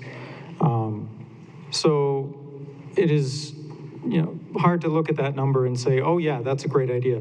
But the reality is, if we don't do this now, not only will we have to do it later, we will have to be paying the cleanup costs for when those fuel tanks crack and leak into the ground. And, also potentially that building falls down or who knows what. I think that, now is the time to make this hard choice and commit to a new building for the DPW in Sterling. Thank you.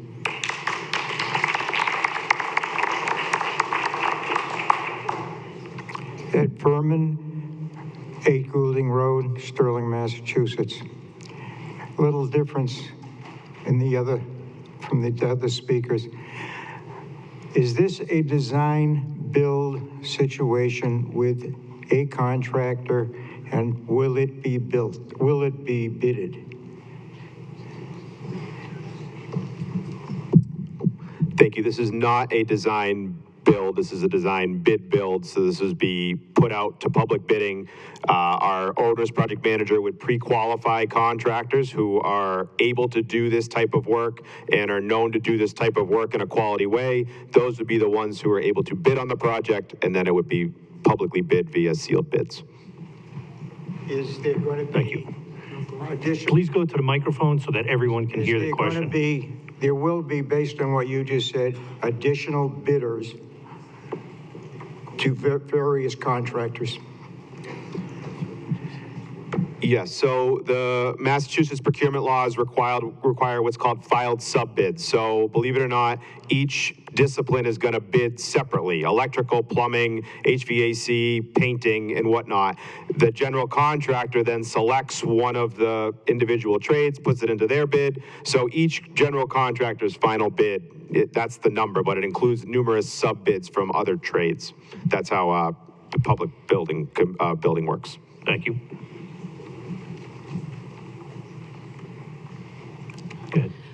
Becky Gray, 19 Hastings Road, Sterling. I just want to kind of piggyback on what a couple of people have brought up some different points. Somebody brought up how we could repair the building for like 1/3 of the cost. I also like setting money on fire, so that sounds great. The building needs to be taken down. It is a hazard. Once we start opening it up to try to repair it, we're going to find out the boondoggle inside. If you're looking for a boondoggle, it's repairing the existing building. Second thing, we are also talking about if we, this is design phase. We're just approving funding for design, which we can't know how much the building is going to cost until it's designed. You need to know what kind of building materials you're going to use. You need to know what the layout for the plumbing is going to be. You have to have not just a schematic design, you need a very functional and real and solid design to be able to put it to bid, to be able to get real numbers. Right now, we're just talking about money that we don't have really any idea if it's going to be 25 and a half, if it's going to be 22, if it's going to be 33. Without a design, we don't know how much it's going to cost. And then talking about, what if we have leaking fuel tanks? What if the building collapses? What if a DPW employee gets killed because we put off working on this building? That's going to be a lawsuit that will again be us setting money on fire. As much fun as it is for some people, it's not something I personally can afford to do. Thanks.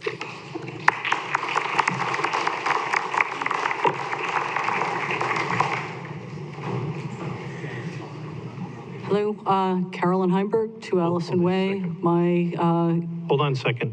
Wait, I just want to make sure nobody's, I have screens here, I can see the other rooms, so I just want to make sure there was nobody waiting to talk, but there isn't. So I will now recognize you. Sorry. Again, Carolyn Heimberg, 2 Allison Way. My question is generally about itemizing the assessment that we're voting on. There are aspects of this that are absolute necessity in my mind. Clearly, the building is degraded and becoming increasingly hazardous. There are aspects that we have discussed that perhaps could be addressed by outdoor heating blocks instead of garages for excessively large vehicles. I wonder if there is the possibility of itemizing various aspects of the bid that we're seeking, which would help me and perhaps other people understand what parts are more and less critical for us to expend our hard-earned dollars on. Thank you. Okay.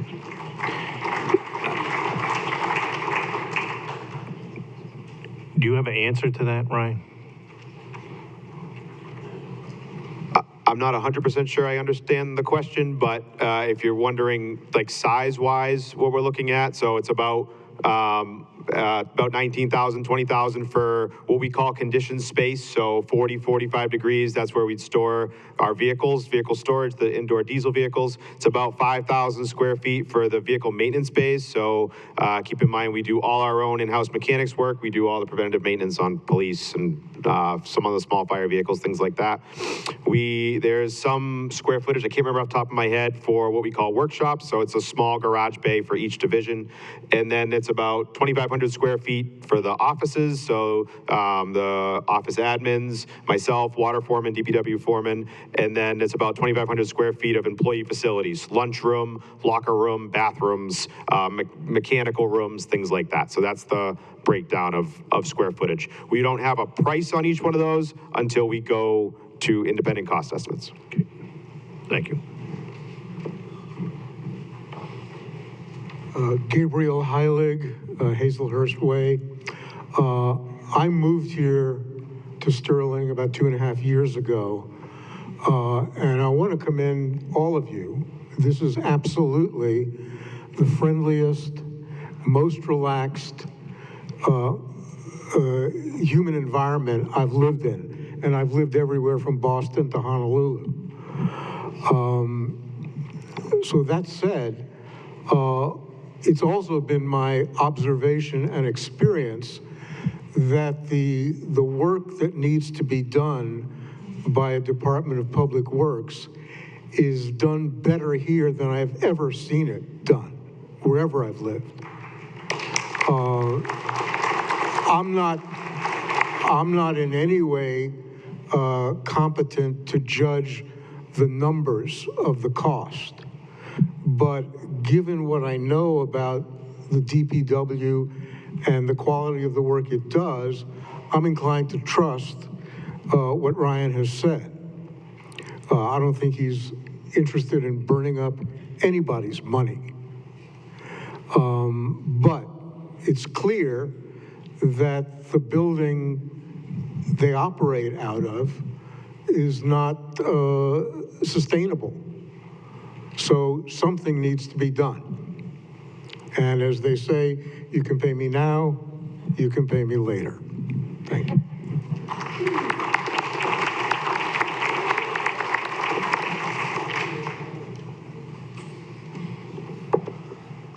Hi, Scott Nealon, 132 Princeton Road. I also agree that the DPW needs a new building. What's there has been there a long time, has been added to. They need the space.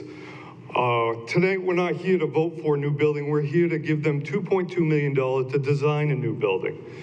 We just gave them $500,000 to come up with a concept and figure out what it was going to cost.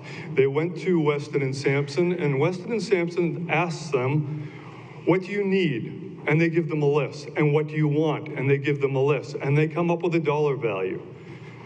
All those wants and needs don't need to be fulfilled. Instead of us giving them $2.2 million, let's come up with a reasonable number. That number might be $20 million, but let's put the number out there and then let them design to that number. Instead of saying, here's 2.2, they're gonna come back next year. We spent that money and we've come up with a $32 million building. We need $32 million now. Or we wasted what we've got and we have to redesign. So before we go spending the 2.2, let's come up with a total cost that the town's willing to pay for and then build the building accordingly.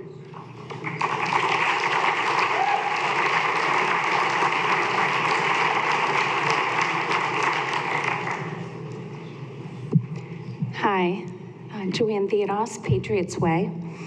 And I have a few thoughts going all through my head, so I'll try to contain them. But I agree and can attest to the work the DPW does. They're efficient, and I have no qualms with them and the work that they do. And so please do not take our opposition as a sign of our displeasure with the work that the DPW does. I think what we're trying to express is that although these plans sound amazing, they seem to be the Taj Mahal of plans. And although all of that would be ideal, I guess we're just requesting that maybe there's a way to tailor it down a little so that it's more affordable for the citizens of this town. I know myself included, and I'm sure speaking for many people here, that everywhere you turn, it seems we're being pressed and pressed regarding finances. So to see those numbers and to hear people say that it's just an estimate, it could be much less. In my experience, and anyone who has ever built a home or anything can attest that things only go up. Expenses only go up, costs go up. They don't tend to go down. And secondly, I guess my first question is, have there been other sites proposed for this building?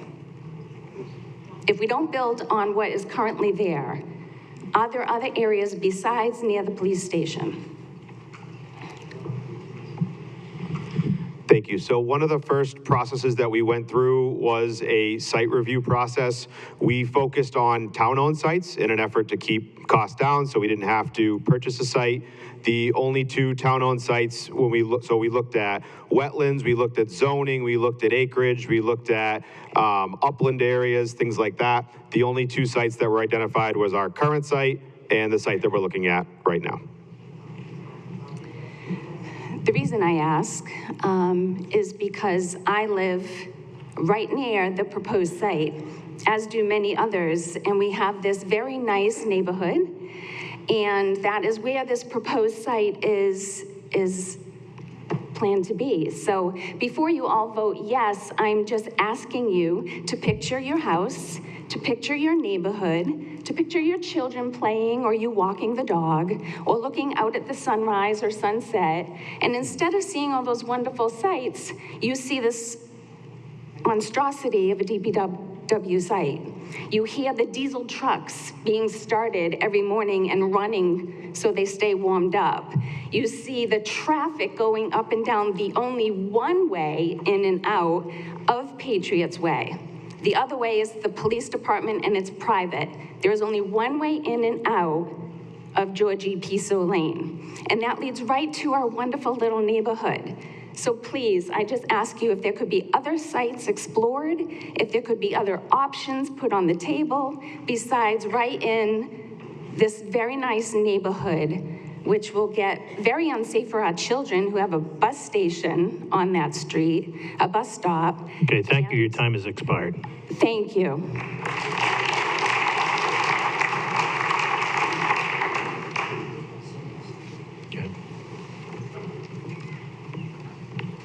Greg Finan, Redstone Place. First of all, I'd like to say anytime I've had any dealings with the DPW here in Sterling, the response has been excellent. And I consider that to be a big asset of the town. I've got some questions about what these article funds would cover. I'm a professional engineer in Massachusetts and other states, and I've been project manager on several heavy industrial projects. And that's different than this type of construction. But my question for Public Works is, you say final design several times in the funding request. How final is that final design? Is that ready for construction drawings, or will you be coming back asking for another $5 to $10 million to prepare the ready for construction drawings, right? Because that could be a substantial cost that's not covered in this. So I'd like an explanation as to what you mean by final design and whether the cost to prepare the issue for construction drawings is included in this. Thank you. So these costs include 100% final design, which also includes contractor pre-qualification and bidding. So it's 100% design drawings, bidding, all the administration through bidding, all the way up to having that piece of paper in our hand.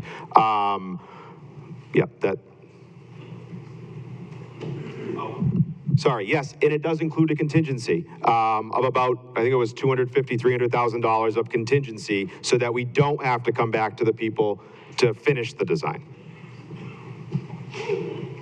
In all fairness, you've said the design.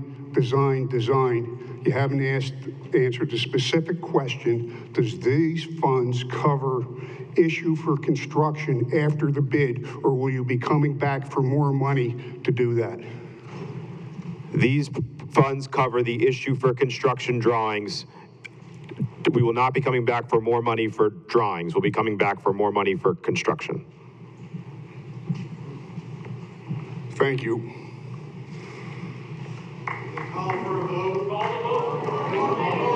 I have a motion to call the question. Do I have a second? I have a motion and a second to call the question, so we will now vote on the question.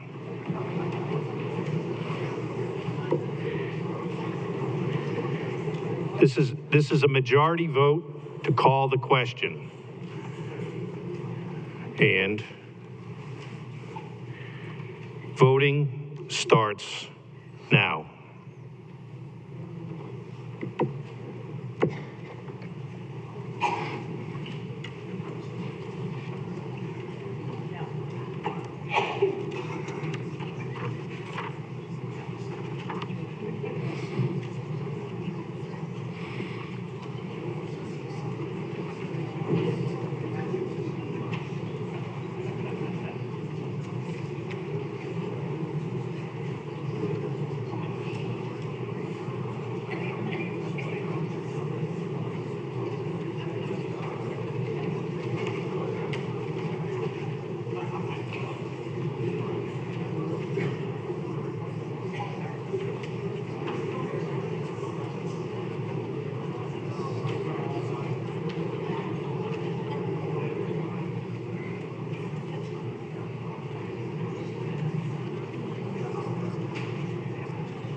Voting ends now.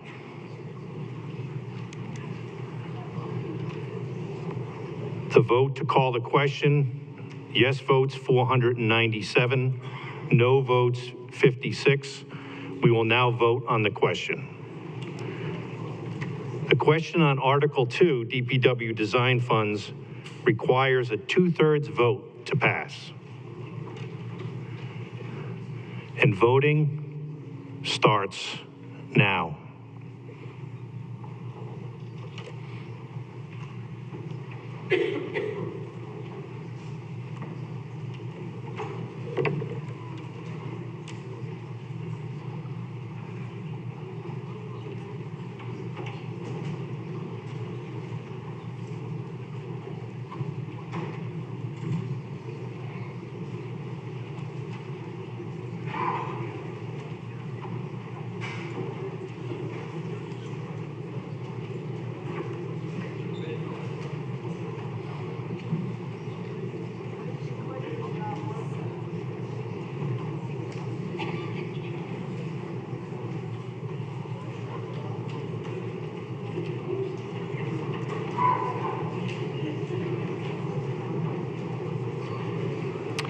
Voting ends now.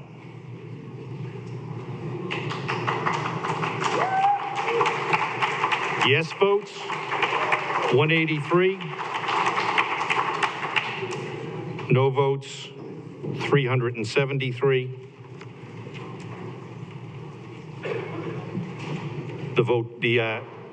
The article does not pass.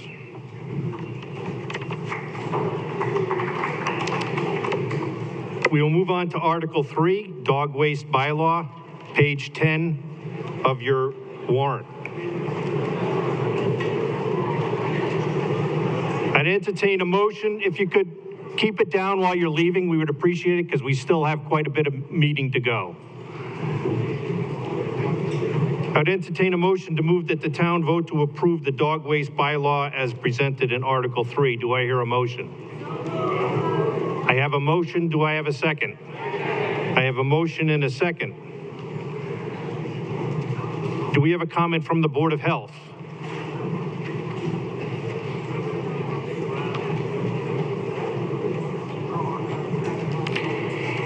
For those leaving, please make sure you hand in your clicker.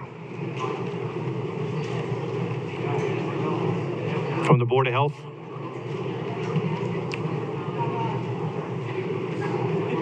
Put it close.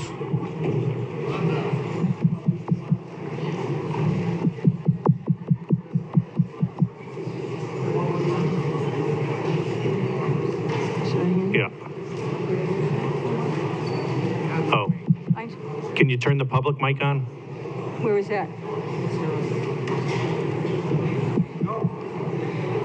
Gail Hassett, East Park Road. Board of Health. The Board of Health voted unanimously to put this into action. And a lot of it was because we were finding dog feces where it didn't belong on your playgrounds and on your ball fields, which is a health hazard. And we're trying to just help people have the right attitude to clean up after their dogs and eliminate this health hazard. Okay. Does the Select Board have a prepared comment? No. Okay, at this point, I will open up the floor to comments.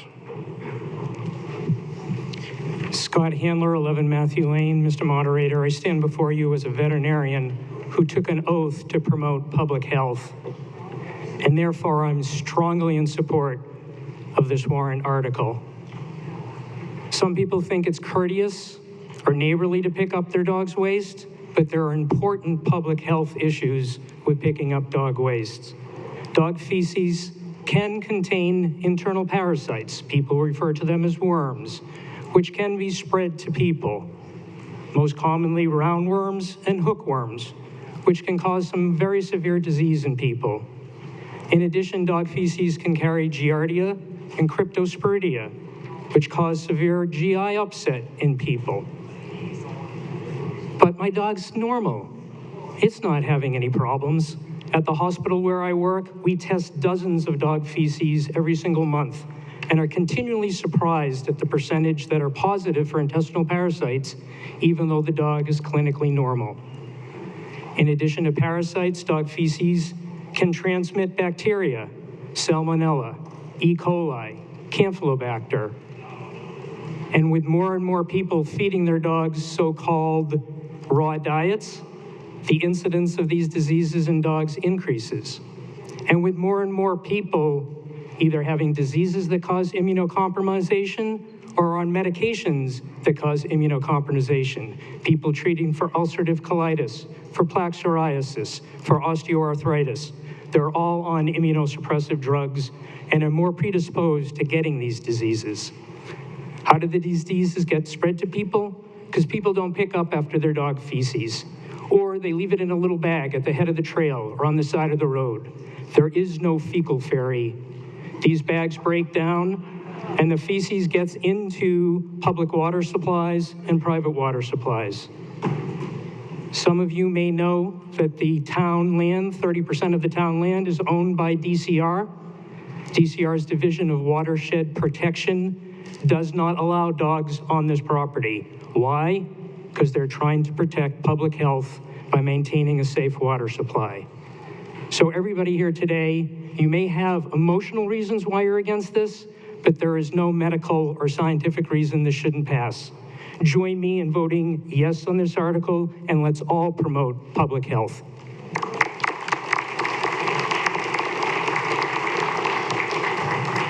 Laura Ritchie, 50 Bean Road. I want to commend the Board of Health for putting this on the warrant today. This is a big issue in this town. Here's an example, and an example with your nip bottle that goes along with your dog poop, okay? So I support this 100,000%, okay? People in this town are just careless, they're irresponsible, and they think it's okay to leave the dog poop for someone else to clean up. Take it home with you. If you hire dog walkers, make sure they know not to leave this stuff on the road. It's not going to decompose. Buy yourself a device to clip to your dog leash and attach it to a bag. Attach the bag to it. This isn't just a Sterling problem, but a lot of communities deal with the same thing. The same thing goes for your dirty diapers, okay? I don't get to cash in your dog poop for 5 cents at the grocery store like I do your beer cans, okay? I hope the town can put up cameras in a lot of areas, especially the ball fields, so you get caught and get fined. I hope the animal control officer will give out literature, okay, when you get your dog license. What if no one ever picked it up? The whole town would look like a pile of green, blue, and yellow bags. Don't have a dog if you're not going to properly handle their waste. If you have a cat, would you leave their litter box waste on the side of the road? Stop being lazy and be responsible. If you don't want to touch your dog's waste, why do you think anybody else wants to touch it? The dog poop bags were made to help you bring it home and dispose of it properly in your trash, not to be left on the side of the road and thrown in catch basins too. I thank the Board of Health for taking action on this disturbing practice. Stop doing it.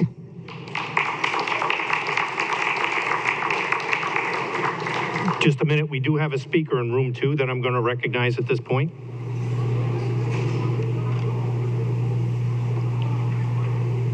Are you ready? Can you hear me? We cannot hear the microphone. Can you hear me now? Yes. Please speak very close, and then we'll be able to hear you. Karen Case, 57 Redstone Place.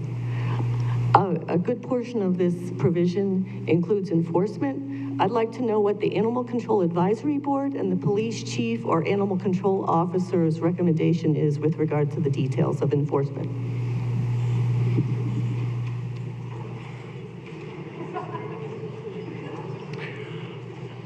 Do we have anyone here from the Animal Control Board that wants to speak?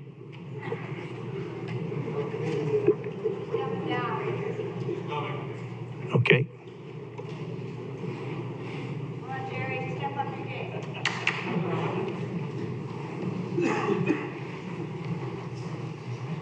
Hi, Terry Sadler, 8 Deborah Lane, Animal Control Chair for the Animal Control Board. I'm very much in favor of this bill. My only feeling is our animal control officer's hours have been cut. I don't think that he has time to address the things that really need to be addressed, such as dogs that are unlicensed in our town, animal issues. He's stretched very thin, so unless it's going to be handled by many other, police officers or select board or, whoever they deem, it cannot just fall on the animal control officer. Okay, if I may, are you familiar with what the bylaw says? About the cleanup? Yeah, no, about the enforcement. I did see that it said that it was going to be the police officers as well. And I believed it was someone from the select board. No. That have the right to issue fines. Okay, well, the whole thing is in there, so it does address the issues that you're talking about. Right. So, and Karen, did you have another question? Oh, no, is the police chief here? And if so, Sean, do you want to address that?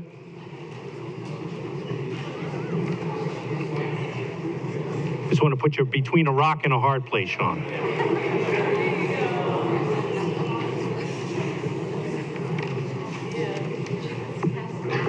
Well, I admit I did not hear the question, so if I could be repeated, please.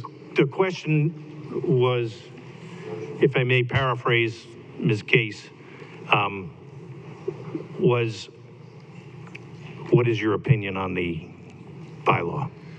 I have not seen enforcement. The final draft. I do think that littering covers a lot of the current littering law covers a lot of it. And I'm not sure a whole new bylaw is needed. I think that if incidents were reported, we could probably charge somebody with littering. I do know when I saw early provision of the bylaw, it gave more people, more government officials the opportunity to charge for the offense. So that might be beneficial. But I guess I'm kind of indifferent because I think we have a state law that could probably be enforced, but it would only be enforced by the police department. If you'd like to bring in the ACO and Board of Health and things like that, you'd need to add this to it. Okay, thank you. And I don't quite recall who else Ms. Case wanted a opinion from.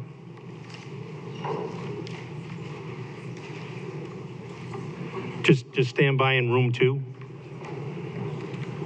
And I'm going to go back to the gymnasium, and then I will go to room 2. So, just give my buttons a minute. Yes, sir. Go ahead. Tim Hardy, 190 Beaman Road.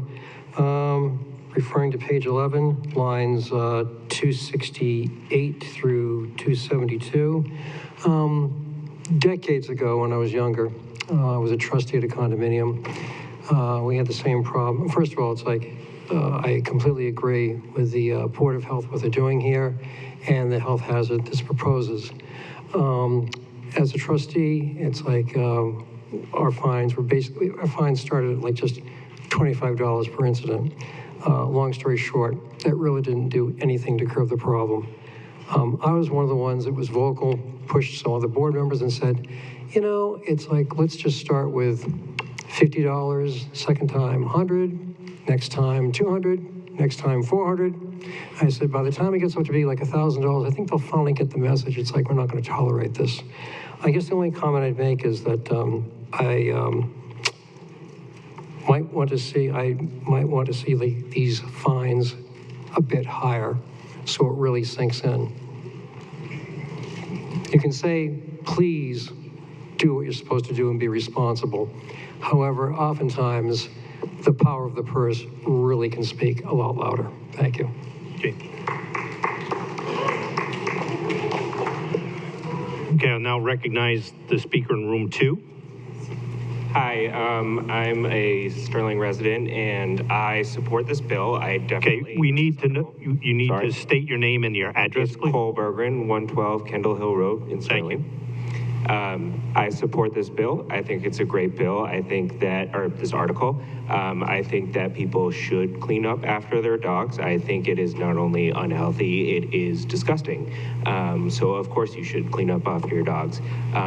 I don't think we should necessarily start talking about imposing higher fines, because I don't think that putting additional hardship on citizens is the right thing to do. I think more of an informational approach is the right thing to do. I also wanted to mention that I don't think that not having the resources to to enforce a law is a good reason to not codify it. I think it's important to codify what you think should be done in a community in the law. So I don't think that that's a reason not to. I also think that every penny of these fines should go to the Sterling Animal Control to help them enforce this law as well as other animal control laws that are not always being properly enforced. And I think that this is where the money should go to. And I also wanted to mention that it is a terrible, terrible idea to hire a company, a tech company, to put in cameras around Sterling to monitor people. That is one step towards fascism that I absolutely will not abide by. Thank you.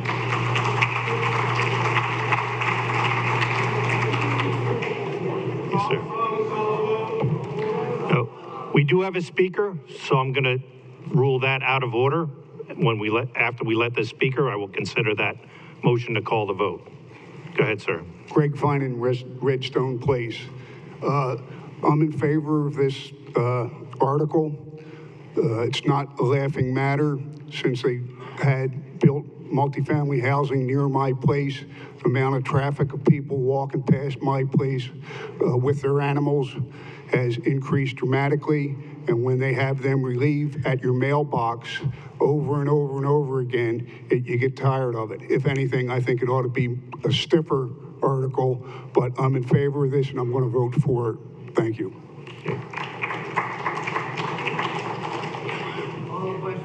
Okay, we have a motion to move the question. Do I have a second? Okay, I have a second. So this question, this vote will be to vote on the vote.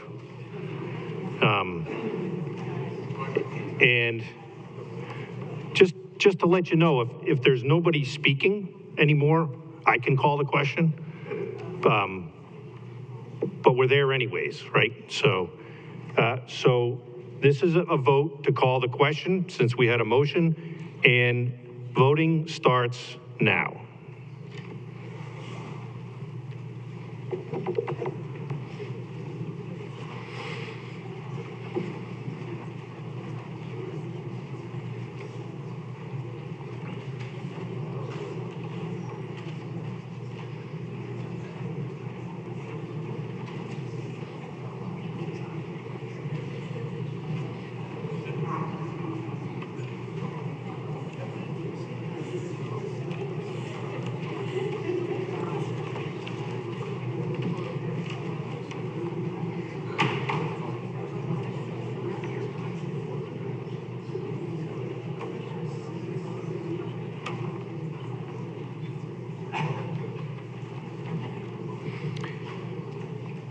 Voting ends now.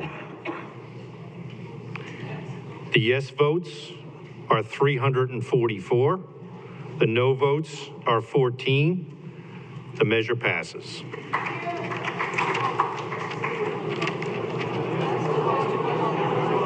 What happened?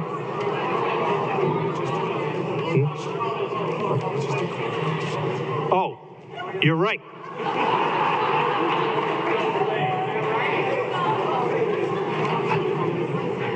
I'm thinking about the game. I apologize. All right. Okay. So now we will vote on the article. This requires a majority vote to pass, and voting starts now.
Okay, voting ends now. Okay. Yes votes, 290. No votes, 71. Now the article passes. Okay. I apologize for that. Article 4, pilot agreements for renewable energy generation / energy storage on page 12 of your warrant. I would entertain a motion to move that the town vote to authorize the select board to enter into one or more pilot agreements for renewable energy generation and storage as presented in the article. Do I have a motion? Do I have a second? I have a motion and a second.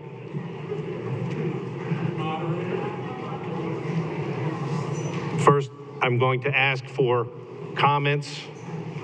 If there's any prepared comments from Finance Committee? Do you have a prepared comment from the Finance Committee? I want to amend the motion. Okay, but I'm asking if you have any prepared comments from the Finance Committee at this point. We do not. Okay. Are there any prepared comments from the Select Board on this issue? Okay. Mr. King. Mr. Moderator, the Finance Committee has previously voted to amend warrant Article 4. I move to insert the following wording on warrant line 313, immediately after the phrase 20 or more years, the following words: provided, however, that no such pilot agreement shall be executed until the Finance Committee has had an opportunity to review and to issue a recommendation on the proposed terms. Okay, do you have a copy in writing for the clerk and the moderator? I do, Mr. Moderator. Please bring it forward.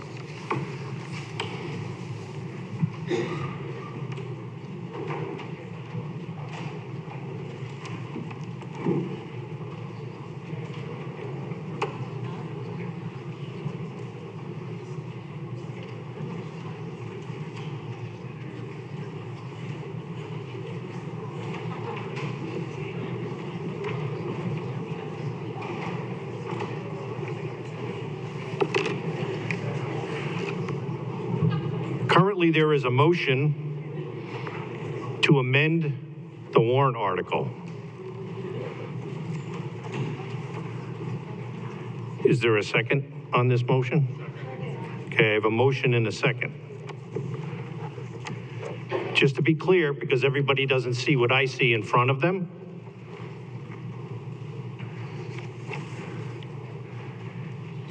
this will insert the words into line 313. After the word years, we'll insert these words. Provided, however, that no such pilot agreement shall be executed until the Finance Committee has had an opportunity to review and issue a recommendation on the proposed terms. And then it continues on with the wording that is in your article. So we have a motion and a second on this amendment. Is there discussion?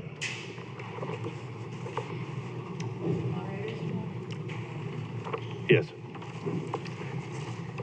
So the Could you just identify yourself so everybody knows? Yeah. Kirsten Newman, Chair of the Select Board. Select Board has been entering into pilot agreements from the get-go, at least for the past 20 years in Sterling, probably more. The Finance Committee is an advisory committee, and while we appreciate their advice, we find that it's not necessary in this case, as it is already being negotiated with professionals who negotiate these type of contracts, so there's not a lot of leeway. This would just be postponing the process, and what we're looking at now is about $70,000 a year to the town for the project, and I don't see that changing with any of the advice from the Finance Committee as it is negotiated with the professionals who take care of the project and our town administrator. Okay. Now hear from the floor.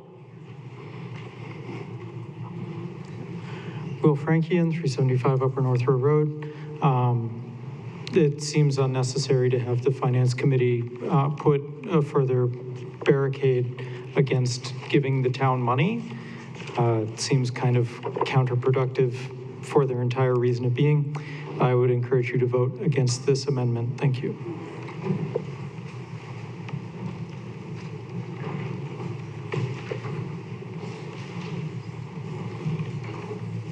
Do we have any other comments on the amendment itself? Seeing no other comments on the amendment itself, we will now vote on the amendment. Speak, yes. A pilot agreement exists right now between two solar fields in town, one on Wiles Road and soon to be completed one on Jewett Road. Those are both very beneficial to the town in that the power provided by those solar fields and battery reinforcement feeds directly into Sterling Municipal Light Department and reduces the town's electricity rates, very beneficial to the town. This one being proposed on Metropolitan Road is different. Number one, it's very much larger. It encompasses about 70 acres. The Wiles Road one, which is very large as well, it's about 25 acres. I'm going to have to interrupt you, Mr. King. We're only having a discussion on your amendment to the article, not on the benefits or negative aspects of the solar field itself. So if you want to address specifically the amendment. I'm getting there, Mr. Mark. Well, you need to get there quicker then. Okay. We think that since this power is going to National Grid, it's not going to Sterling Municipal Light Department. It's different. And we want to make sure we're not trying to hold things up. We're trying to get the town what it deserves. We operate under these pilot agreements that last for a long period of time, 20 years. And we want to look at this to compare it to peers to make sure that the town is getting the best possible deal out of this. Since we're not benefiting in electricity rates, it is very much different than the existing two. And that's why we brought forth this amendment. Okay. Any other comments on the amendment itself? I see none. Are you going to comment on the amendment, sir? Yes. Okay. Joe Arsenault, 3B Patriots Way. I'm not sure that the amendment is strong enough in that it gives the Finance Committee an opportunity to render an opinion, but it doesn't give them any control over the project.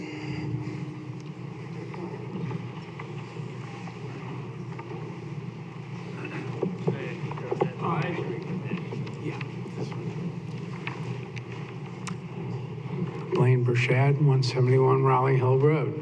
I'd just like to answer the previous commenter.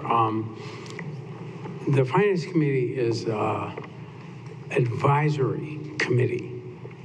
The Select Board does not have to listen to them, but generally always does. And that doesn't, because we generally operate out of respect. So I don't think there's an issue here. I don't think this is necessary, because if the Select Board wanted the Finance Committee's opinion, they would have already asked for it.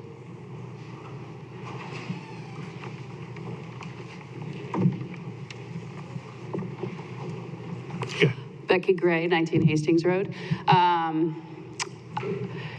It's my understanding that the Select Board's job is to go into these special agreements.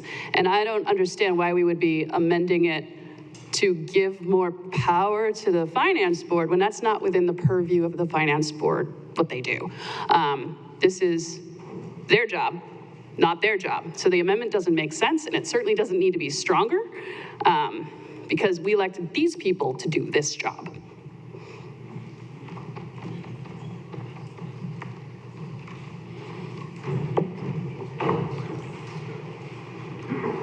Okay, I see no more speakers. We will now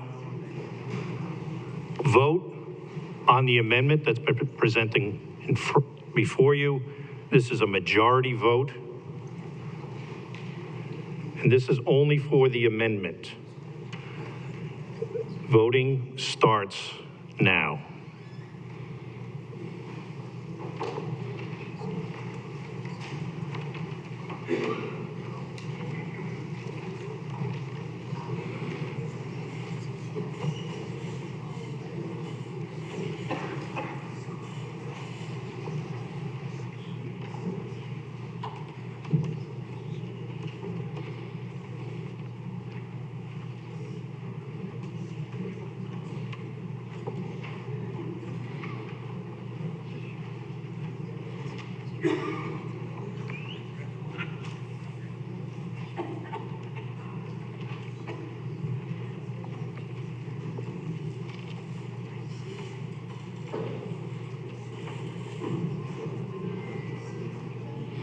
The voting ends now.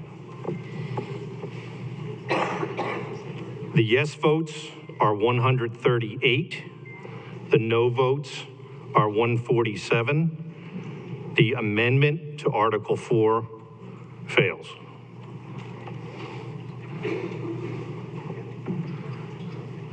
We will now resume discussion on Article 4 itself. And the discussion's open to the floor. Yes, sir.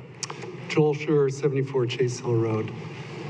I'd urge people to really examine what's written here, not only the length of time, and I think everyone's for renewable energy sources and the technology that's behind that, but I think people have to be careful here because we're talking about battery backup. And if you've been watching or following any of the news locally, Ocam is now facing similar issues with battery storage and lithium batteries. Okay, I'm going to have to interrupt you because this article is simply about a pilot. Yes, this opens the door to pilots. No, this allows them to, it allows the select board to enter into a pilot. It has no bearing on whether the project is done or not. Yeah, well, it does. If you look at line 325, it's saying for solar field and battery backup off of Metropolitan Road. Correct. Which is a specific project. Right, but I want everyone to understand that this is not about the project itself. This is about the ability of the select board to enter into an agreement about the project, which it's not to Which opens the door, which opens the door. No. Yeah, it does. Thank you. No, sir. And I don't want to get off topic. This is simply, do we want the select board to be able to enter into a pilot agreement or don't we? Because it is not about the project itself. The project itself will continue. So it's about whether you want to get payments in lieu of taxes, or do you want to get the property taxes off of over the years from the solar field project? Mr. Gittens. Mr. Moderator, Jim Gittens, 7 Shady Lane. I agree with Mr. Schur in the sense that without the pilot program, this apparently will not go forward. And there's been a history of battery park fires around the world, including a big one this year in Monterey, California, that burned for 5 days because fire departments can't put out lithium battery fires, okay?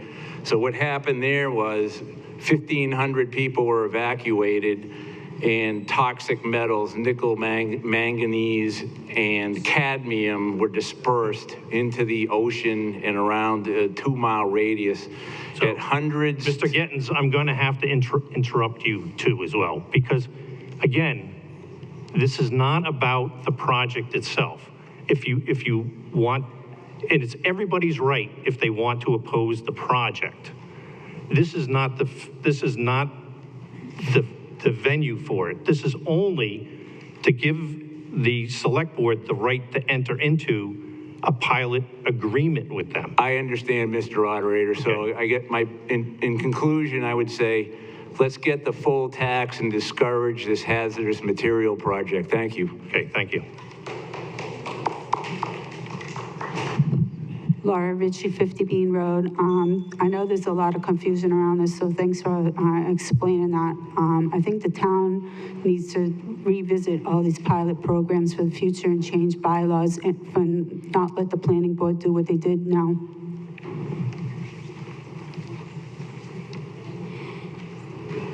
Yes, I have no other speakers. Greg Finan, Redstone Place. I got a question to see about this. If I'm reading it correctly, it is that it would authorize the select board to enter into a deal to take a certain amount, to take a negotiated amount of money from this project person, people that are proposing this, in lieu of taxes. And if that's correct, for this particular project, which this article is aimed at, what's the difference between the taxes that they would otherwise pay and versus what you expect to get in lieu of taxes?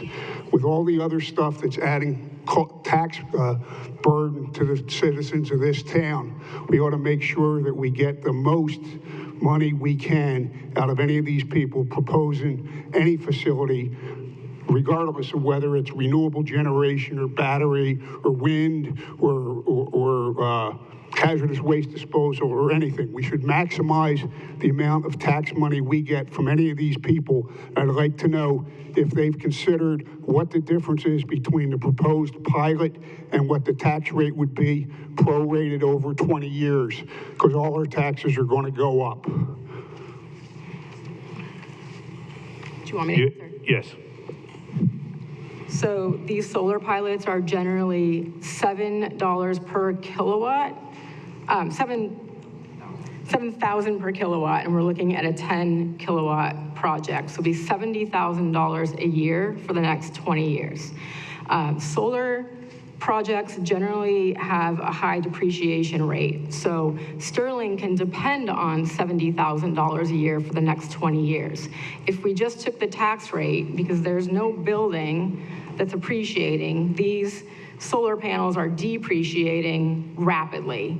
So we may get, and I don't have a number because it hasn't been assessed, but we know we would get the 70,000 for the 20 years.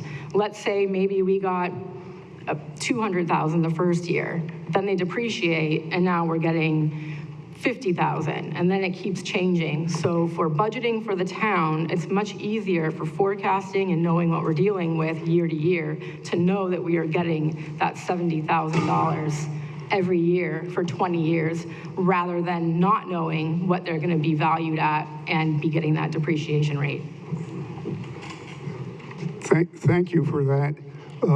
But since it's a negotiated rate, it would seem to me that you could get the prorated property tax out 20 years and figure out what would be the best for the town and fix a rate that doesn't decline over time. Either they want to build it to our terms or they won't. And that's up to you to get the best deal for the taxpayers of the town. Thank you.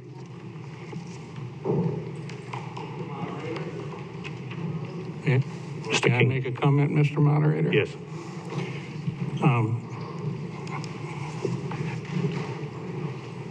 This project likely will not go through unless this pilot is agreed to the comments that the gentleman just made. They want to know fixed costs for the life of their project. and we certainly want to maximize our tax revenues. So I think it's fair to say that this project will not move forward unless this is approved. Any other comments from the floor? I see no one in the satellite offices, so we will move this to a vote. This is a majority vote. And voting starts now.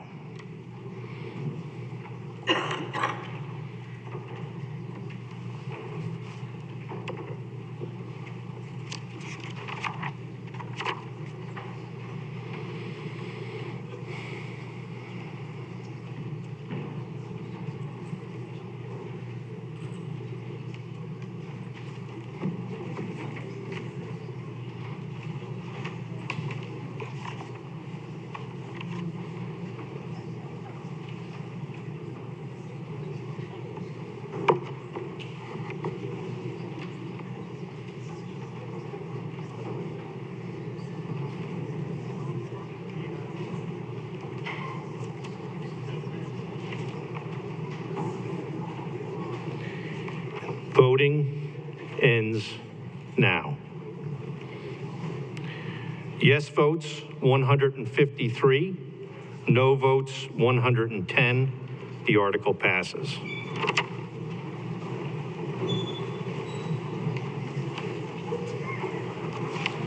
Moving on to Article 5, prior year warrant articles, page 12 of your warrant.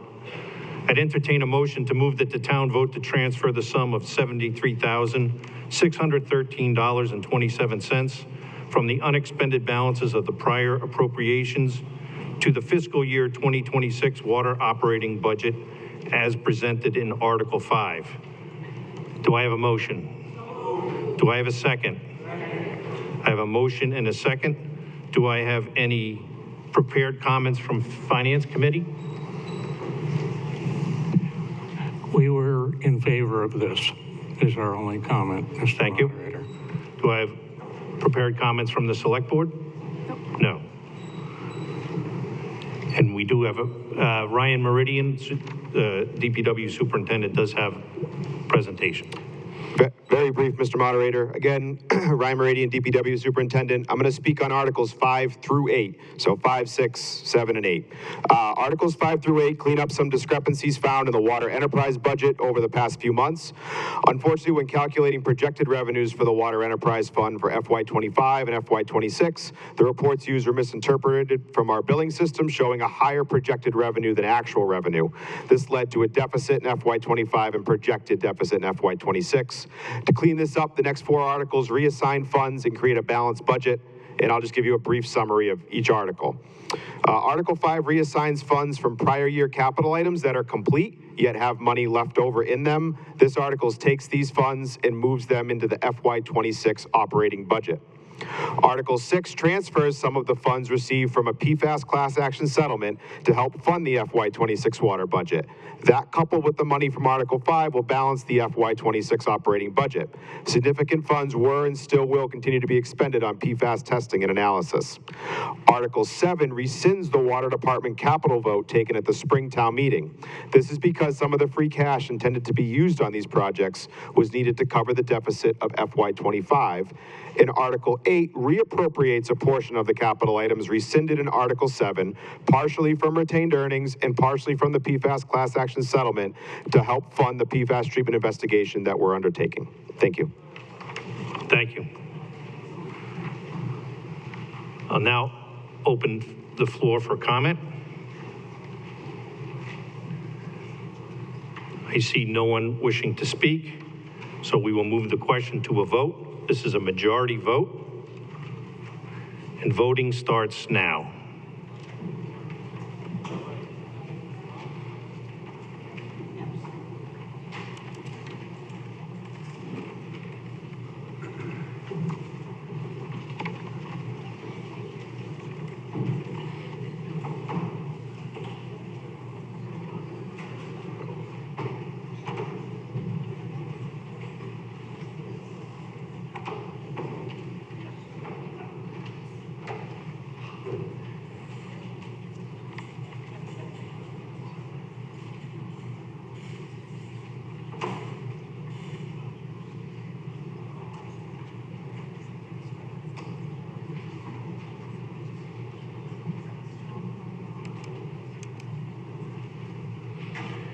Voting ends now.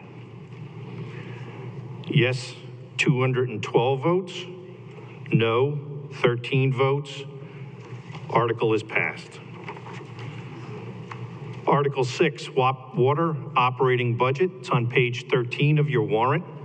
I would entertain a motion to move that the town vote to rescind the vote taken pursuant to Article 22 at the May 5th, 2025 annual town meeting and replace it with a new appropriation from the Water Department revenue of $1,400,567.47.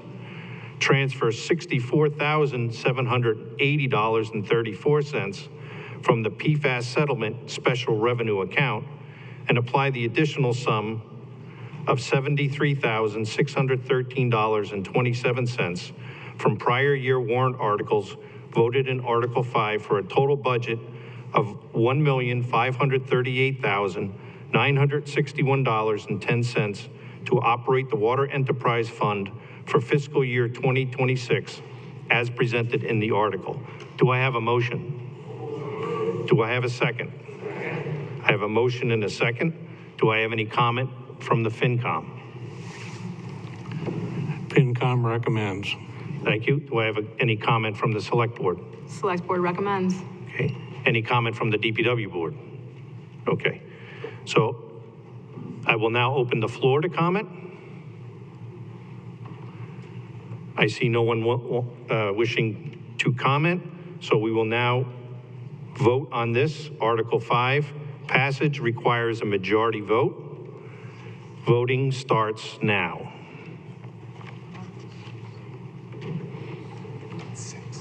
Article 6, yes.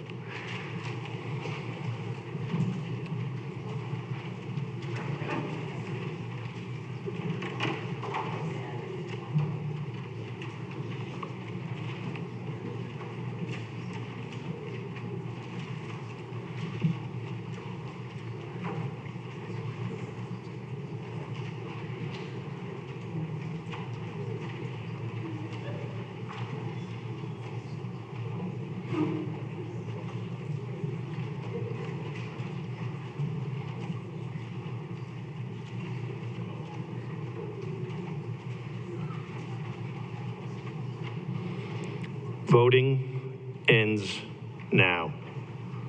So for Article 6, the yes votes are 216, the no votes are 7. The article passes. Moving on to Article 7, to rescind the Water Department capital. Page 13 of your warrant. I would entertain a motion to move that the town vote to rescind the vote taken to pursuant to Article 23 of the May 5th, 2025 annual town meeting, which appropriated the sum of $375,000 from the Water Enterprise retained earnings. Do I have a motion? Do I have a second? Second. Do I have any comments from FinCom? FinCom recommends. Thank you. Any comments from the Select Board? Select Board recommends. Thank you. Any comments from the floor? Seeing none, we will move this to a vote. This is a majority vote, and voting starts now.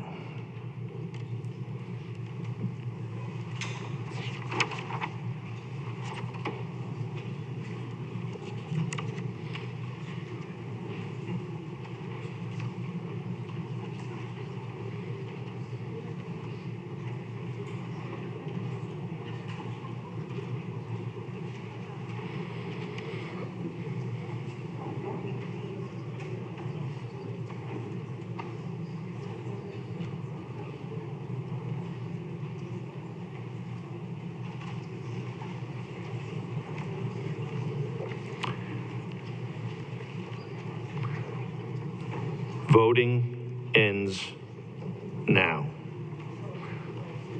Yes votes, 211. No votes, 7. The article passes. Moving on to Article 8, Water Department Capital, page 14 of your warrant.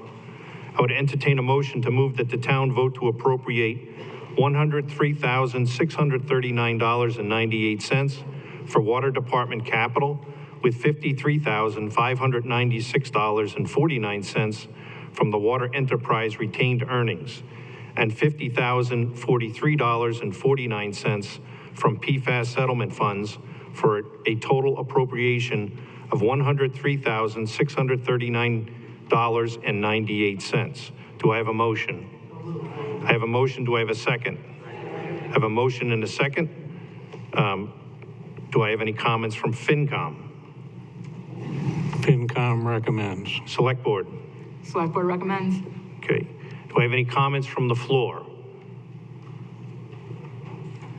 Seeing none, we will put this to a vote. Voting starts now. This is a majority vote.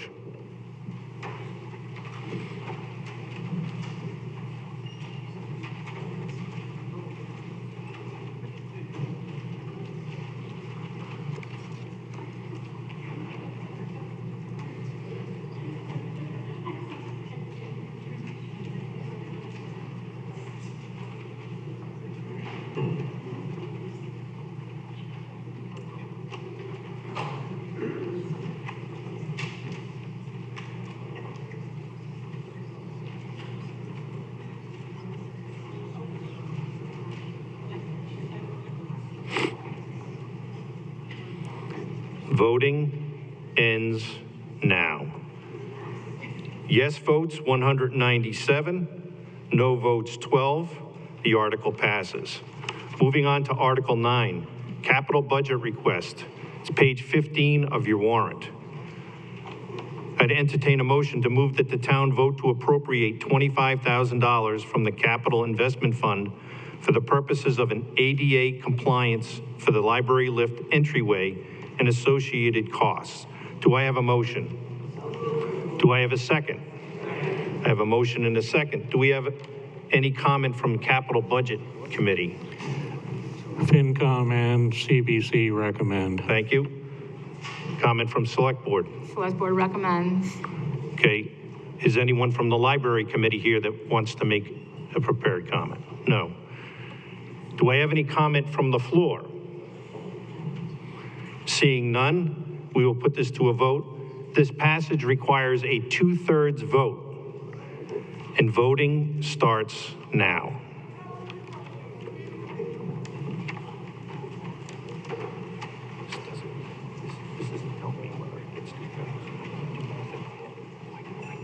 Okay. I can't do math. It's been a plague of my own.